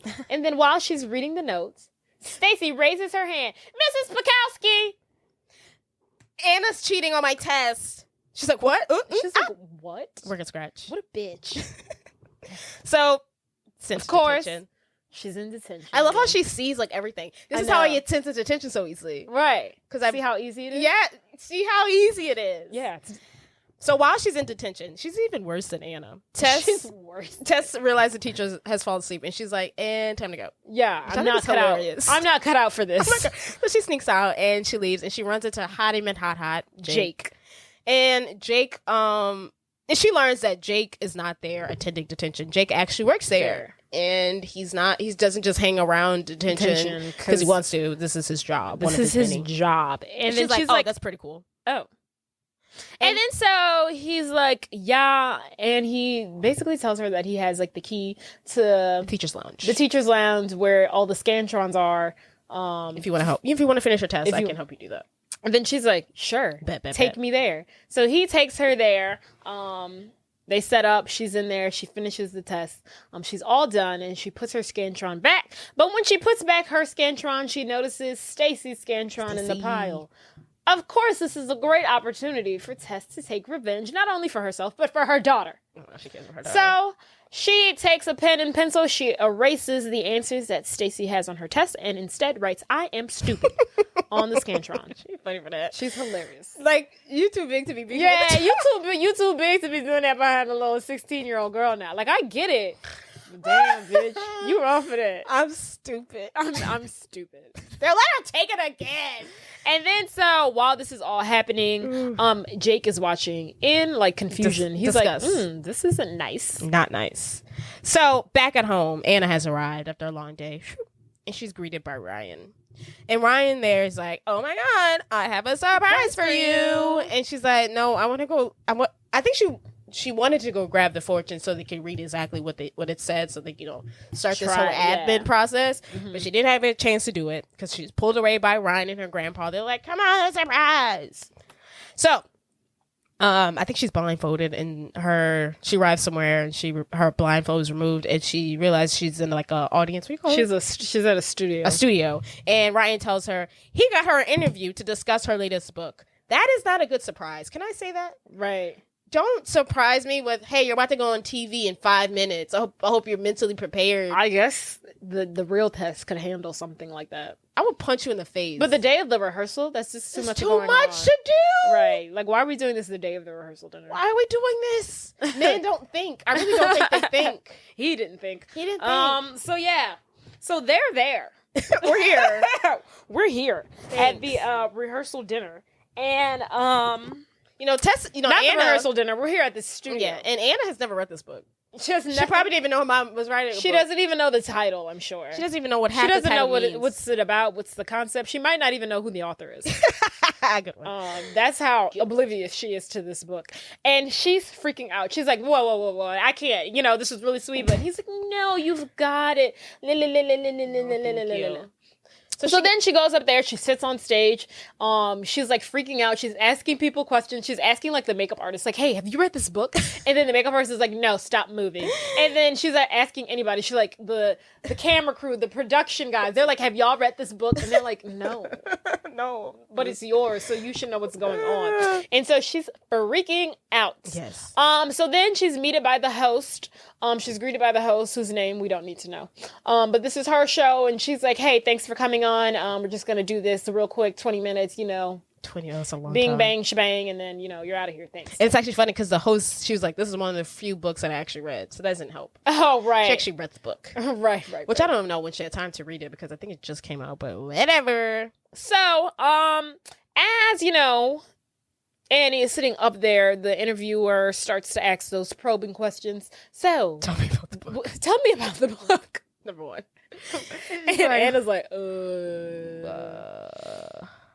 This is what she gets from it, and she's basically starts talking about how grown-ups should do less and how they should be more free and stop caring about things that no one else cares about. Leave your kids alone. They don't want to be bothered. Yes. Stop cleaning the house. Just leave it dirty. Yes. Stop washing your ass. And then, like, if good stuff happens, scream. Let people know, I just got a new job. What?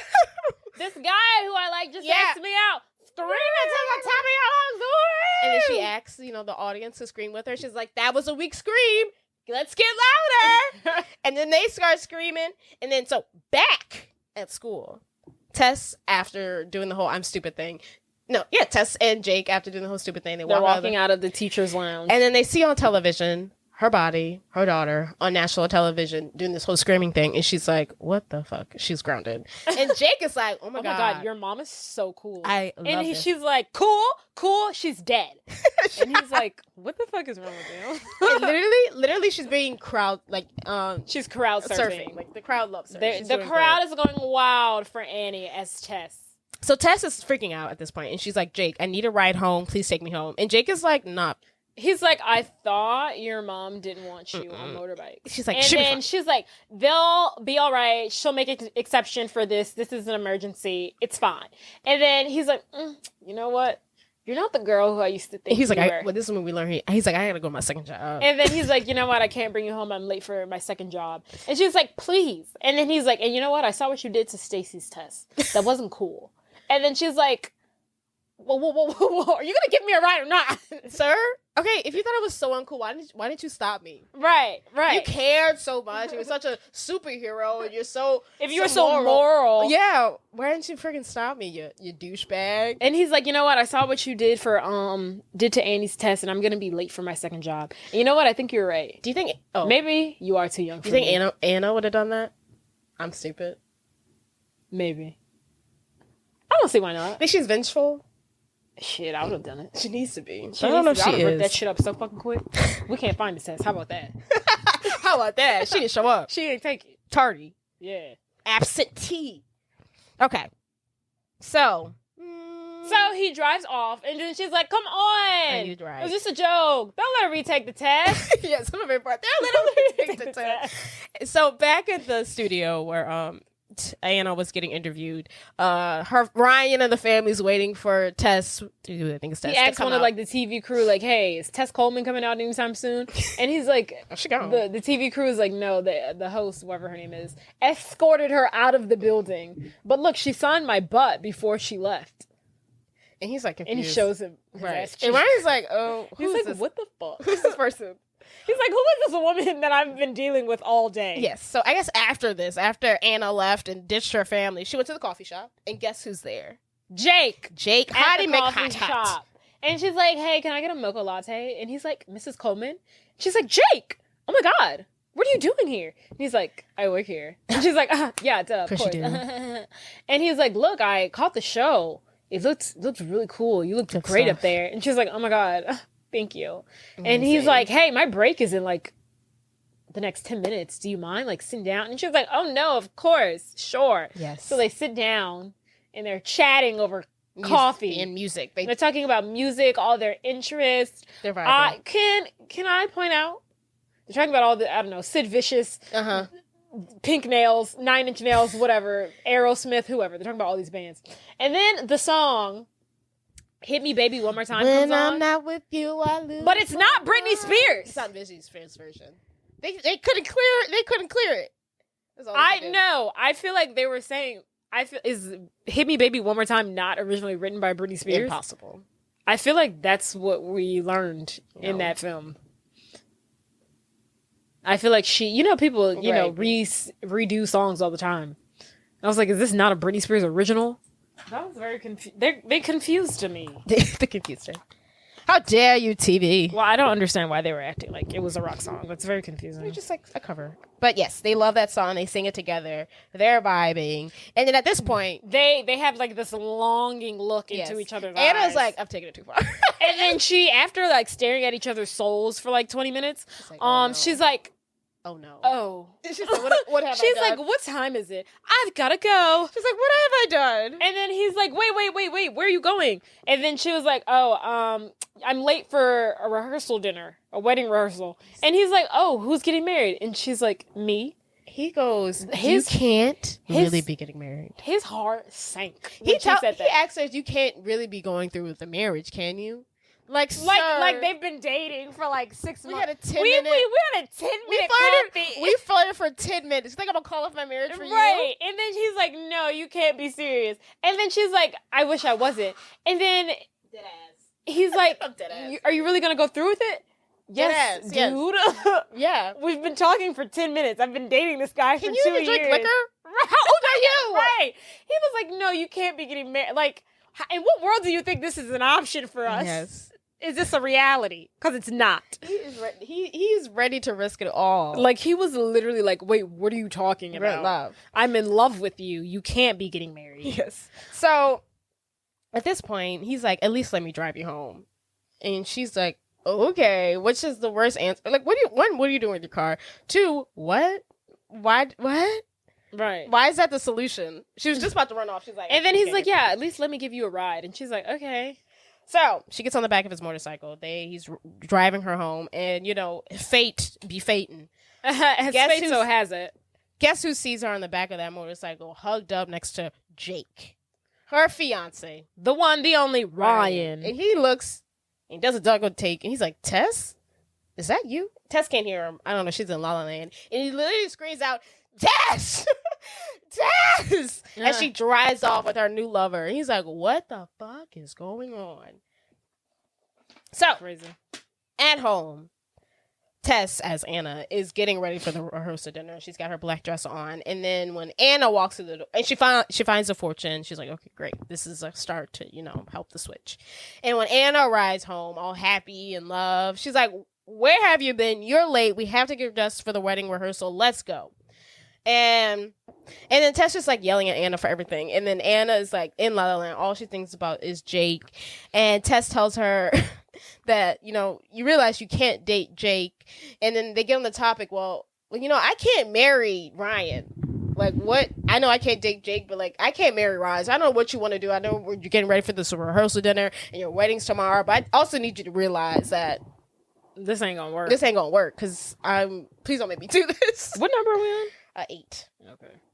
And then they also get the topic of Tess's, new marriage, and Tess asks Anna once again, "Why don't you like Ryan?" And she's like, "He's all right. And He's a fine man. He's all right. He's okay." And then Tess is like, "But he's not your father." She's like, Exactly. And once again, it's like, I don't care if you get married, I really don't, but just don't make me, do it. I don't want to get married. I don't want to do it. But they are interrupted by the conversation when a pissed off Ryan storms in looking for Tess, clearly upset about the whole Tess. And then he comes in and he's like, "Where were you today?" And then she's like, what do you mean? And he was like, dude? "I was on my way here, and I Okay. see you riding on the back of a big black Harley And she was with like, some guy." And then she was like, "It was a Ducati." So, and then Tess walks in and she's like, "Oh no, Tess, that's Anna." Oh, And she's so like, she comes in, yeah. and she's like, she did that as a favor to me. Jake is some guy that I like, and I asked my mom to see, talk to him. He drives a motorcycle. My mom was like, "I can't ride on the motorcycle until, I meet him and everything like that." Yes. So she was just getting the opportunity to meet him. And she approves. Yes. And then Anna is like, "Really? You do?" And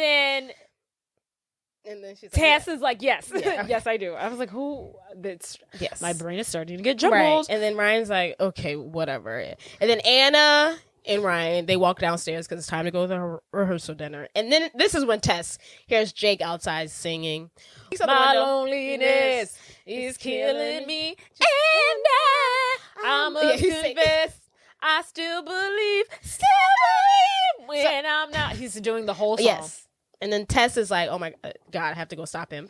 So she runs outside. She makes a run for it. She runs down the stairs so quick. She bumps into Ryan and Annie. She's like, "Excuse me."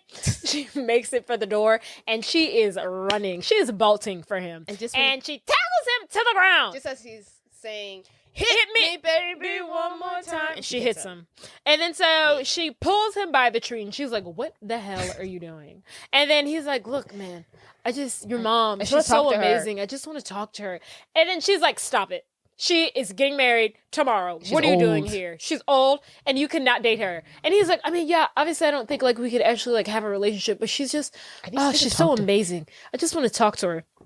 And then she slaps him and then she kisses him. And he's like, "Look, Annie." He thinks it's Annie, but it's really Tess. He's like, "Look, Annie, you're great. Anna. You're whatever. You're beautiful and everything. You're just not her." And then she's like, "Enough of this. I've had enough. Stay away from my mother. Do you understand?" And then she walks off. She walks up to Annie as Tess, and she says, "Well, at least I can tell you he's interested in you for your mind, not your body. I can tell you that much." I love that. Also, I don't know. That's gonna be a really weird transition. I know it's just a day, but that's not too long. He was literally so in love with her, and then all we had to do was see Annie play the guitar, and he's like, "Oh, I'm in love with Annie again." I'm like, "You're a flip flopper," and I don't like that. He's gotta be watched. He's gotta be watched. Watch him. He's dangerous. Okay. So at the rehearsal dinner, Tess and Anna, they're, kissing babies, greeting the family, and they step aside to reread the fortune. And then they realize that they have to be selfless in order to switch. And Anna's like, "Okay, great. This is never going to happen. We're fucked." So they're discussing this, worried. And then Anna gets distracted when she notices that Jake has arrived. He's in the building. And she's like, oh my God, I can't believe he's here. And then at this moment, Anna's bandmates have also snuck in, Maddie and Peg. And then while Tess has Anna. Anna has Tess. She's looking away. They grab Anna's body and they pull it to their side. And Anna's left there being like, where did my mom go? And then Tess is like, who just grabbed me? So it's confusing. So they have arrived. And they're basically like, okay, we're here to sneak you out to perform. Your mom's never gonna know. It's down the street, like 20 minutes away, not even 5 minutes away. It'll take 20 minutes, and you'll be back before like anybody even gives like a big speech. And then Tess is like, no, y'all don't understand. I literally and figuratively cannot do this. And they're like, no, but we need you to. And they're like, she's like, no, you're not understanding. I cannot do that. And while that's going on, Anna has grabbed Jake and pulled him behind the bar. She's like, what are you doing here? And he's like, I really just love your mom. I really just love you. He's like, I just want to talk to you. And she's like, look, it's so sweet of you to come, but like, I can't. I'm getting married. This would never work. Yada, yada, yada. My fiance is right here. And then Ryan, of course, being the cock block that he is, he's coming around looking for his wife, his soon-to-be wife. And then she's like, look, I gotta go.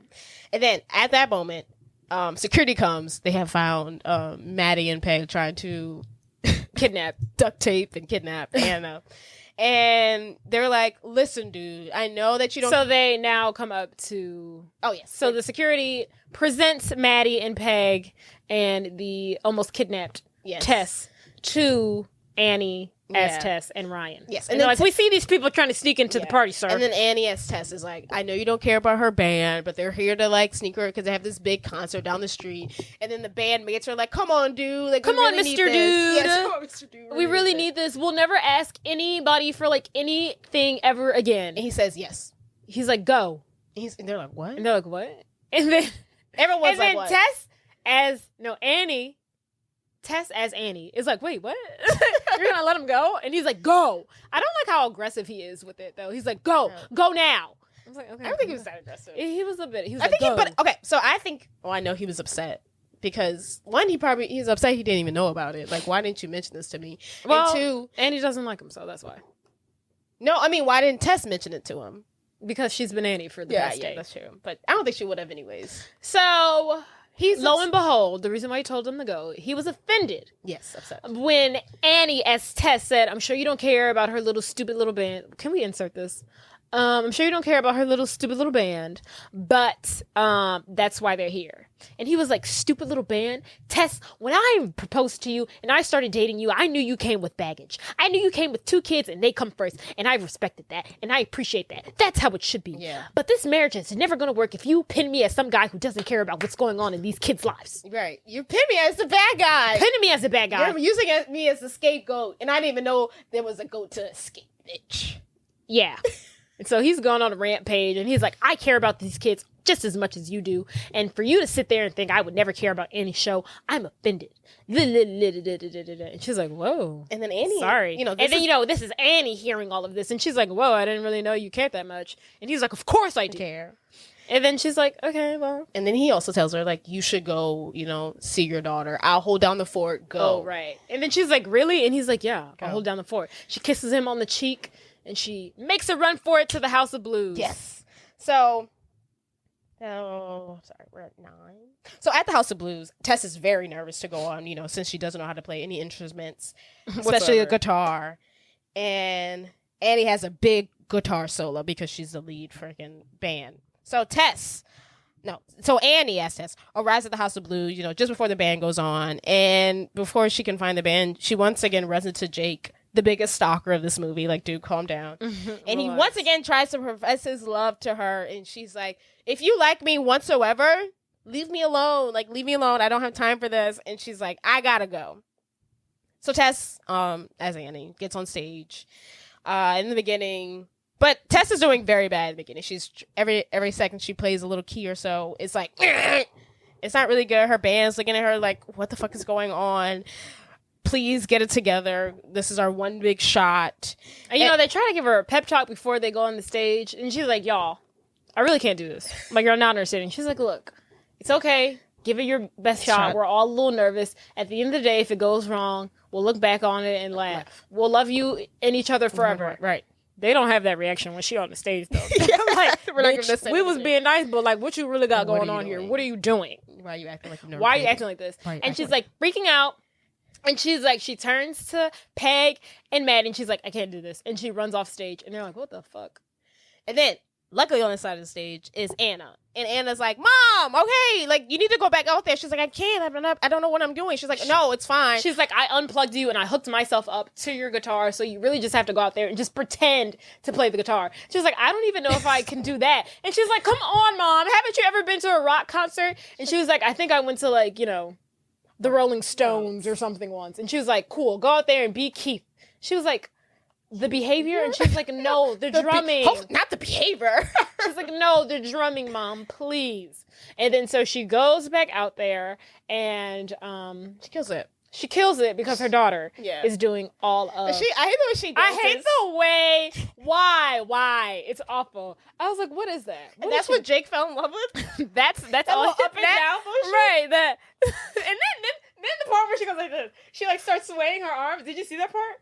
Is she still playing? No. Okay. It's like they're singing on and on and she's like.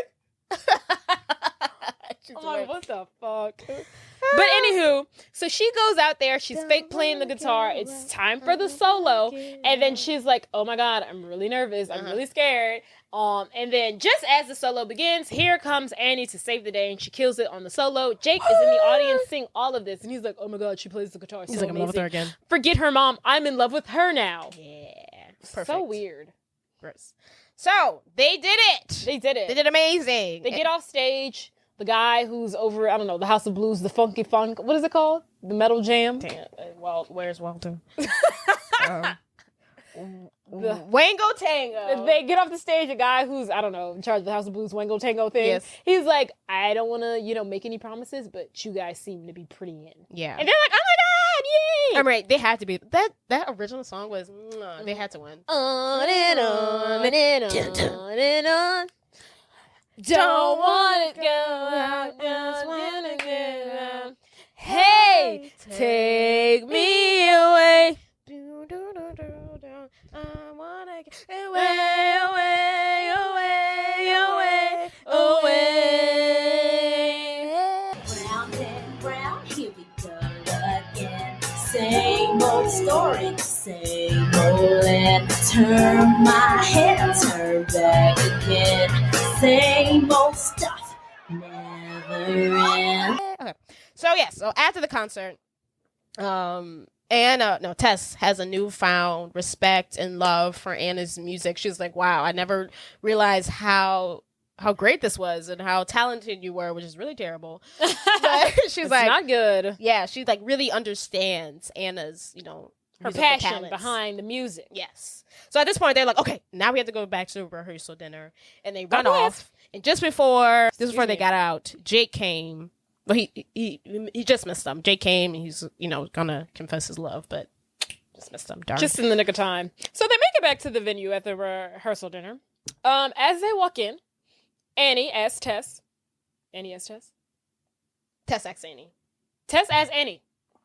Turns to her daughter and it says, look, I need you to do me a favor. And she's like, sure, Anything, Mom. Mom. Anything. After what you just did for me. Yes. And then she's like, I need you to... She's starting to cry. I need you to call off the wedding. I mean, honestly, I was getting kind of emotional. I was like, I was just about to say that. Bitch. I mean, when she started giving that speech, I said, I'm tearing up. It was a really good, the way they got us emotional. Yeah. Because it was just, such a fun movie. And it's just it's time to be serious, That guys. speech she gave was beautiful. That whole scene is That gorgeous. whole scene, her being like, call off the wedding, and then she goes up there and she doesn't call off the wedding, but instead she says, I approve of this wedding. I was like, oh my God, I'm gonna cry. Oh my God, it was so beautiful. Well done. Right. Well, tell us what happened. My hat's off. Anywho, so Tess tells her daughter, she's like, I need you to call off the wedding. And she's like, wait, what? Why? And then she's like, I can't put you through this. You're not ready. Yeah. It's not fair to you. It's not. And then she's like, and I know if Ryan is the man who I think he is, and if he loves me, he'll be okay and he'll wait. And then she's like, all right.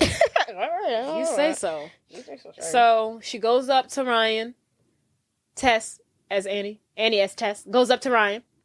She's like, hey babe, I'm back. And she clinks her little wine glass. And then she's like, I would like to make a speech. So 3 years ago, we had a really bad thing happen in our family. We lost a father and a husband. And I didn't think we'd ever be able to get over it. But then, this guy next to me came into the picture. And everybody could see I was happy again. I was singing in the shower again. Not well, I might add. But I was still really worried about my kids, Anna and Harry. Whether they'd be able to accept a new man in their life. And now I know how Anna feels. And what she feels is that no one could ever take the place of her dad. But somebody could be part of a new family. Its own kind of cool new little unit. That for someone as special as Ryan, that we would all just make a little room. At the end of the speech. At this very moment, this pure act of selfishness That they both did. for each other. Yes. We see an earthquake begin. Rumble. Is there like change music? And we see, well, we don't really see it, but we can tell that Annie's soul is leaving Tess's body and Tess's soul is leaving Annie's body, and their souls go back into the proper body. This time, however, everyone feels this earthquake. Yeah. Everybody's feeling it. It's a real deal. And Annie's touching herself, and she's like, oh my God, it's me. I'm back. Yeah. Tess is touching herself. She's like, oh my God, I'm back. And they are back in each other's rightful positions. Yay. And then they did it. And then Annie goes, here. Here. So excited for this wedding. And then she's like, yeah, and I just want to say, Ryan, welcome to the family. Yes. Can't wait. And then Tess finally kisses her husband after like he'd been trying to kiss her all day. It's too All long. day. He's like, this is the day before our wedding, but you want to kiss me? Mm-hmm. Craziness. Finally, they share a kiss. Yes. So, wonderful time. And the next day is the wedding. Which is crazy. Because I always, even watching the movie, I thought the wedding was like 2 weeks later. Right. It's a day later. We're at the wedding. The band is performing What song did they sing? Pink Slip. They got to sing their original classic. Oh, no. That's not what they sing. They're not. No. Oh, they're not singing. And I liked how in this thing she's singing. Huh? I like how in this one she was singing. Because she's not the lead, but she was singing. Oh, this one. she's leaning yeah, she is, right. You're it. You're the ultimate. It's automatic, I'm sure of it. No lie. So don't even try to tell me that you're not the guy. 'Cause I've been waiting all my life for someone just like you. And you're it. You're the ultimate you. She did such a good job. I wonder what her acting was that they hated so much. Because She probably just bungled the audition. right, Probably wasn't her best. She wasn't on her crazy. A game. But yes, so it's the wedding. Tess and her band's performing. This is the song they perform. Also, not Tess and the band. Anna and the band are performing. But then guess who's also an appearance? Shady Wadey. Jake arrives to the wedding. Oh my God. Without an invitation, I must say. I'm assuming Tess reached out. Maybe. I would hope so. I would assume. So he walks in. He walks up to Anna and he's like, hey, babe. I know I love your mom. I know it's been kind of like weird. I've been kind of weird and I kind of want to apologize. And she's like, it's fine. And then they kiss. Yeah, then they kiss. They share a dance and they share a kiss. And he's like in front of your mom. And then Anna's like, she owes me one. Because she already kissed you. Because she already kissed you in the mouth. She was a almost a married woman. A cheater! I feel really confident about their relationship. I do too. I really He's do. very into her character. But I also think they're Her a great mind. match. I feel like Yeah. I feel like a lot of movies is always people like who should be dating. It's like the nerdy popular girl, guy and it's just the like jock what do girl. we have in common? But they're on the same level. Yeah. They should definitely be They're on the dating. same wavelength. Yeah. I'm happy for them. And also, we have a little snippet from from Harry, you know, the brother and the grandfather. And the grandfather. They're bickering at the wedding. and the Pepe's Pepe's in the grandmother. restaurant did end up catering. Yes, that's what it is. So they're at the wedding. Pepe's grandmother, not Pepe's mother, notices the two arguing. She offers them a fortune cookie. Here we go. And her daughter, luckily, sees her do this, and she's like, "Grandmother, no, mother, no!" She like smacks the pan out of her hand. Yes. And she's like, "No, those are bad fortunes." Is their mother senile? She I don't know, but she need to mind her business. Where's She need to mind her business. First of all, where's she getting these fortune cookies from? And can you stop them? Like, can you destroy them all? Is she magic? She's doing some like ancient Chinese dynasty spells. Keep her away from the dough because she can't keep making fortune cookies. Not the dough. How many It's people? not even the fortune cookie. It's her. But I mean, She's I think, casting a spell on right. them or But something. I think she needs a fortune cookie to deliver it. But like, we have to stop this. I don't know if we can stop this at the source because she's obviously out of it. She She's needs not all to there. die. Because who knows how many people she'll keep doing this to. That's the only way. She's got to die of old age. Right. You got to get her out of there. She needs to be. Yeah. This is not safe. She cannot be roaming around San Francisco. Where are they? I thought they were in San Francisco, but I think in the movie they say at one point they're in Los Angeles. They can't. I don't know. They can't be doing it. Absolutely not. Knock her up. She's got to go. But nonetheless, it's a happy ending for us Happy all. ending. What a great movie. Fantastic film. Fun. Good family fun. Great holiday Sure fun. Too is. enthusiastically. No. Great holiday fun. Great holiday fun. Too enthusiastic thumbs up. Something like that. One day I'll learn it. Totally, bro. All right, guys. Don't forget to. I always say it late. Don't forget to rate, subscribe. Like, download, review, comment, even if it's a bad comment. Thanks for tuning in. Catch you later. Love you guys. Love the support. You guys rock my socks. And we'll catch you next week for our holiday special, even though it's going to be a little after the Christmas season, but who gives a fuck? All right. Yeah. So, Bye. Bye.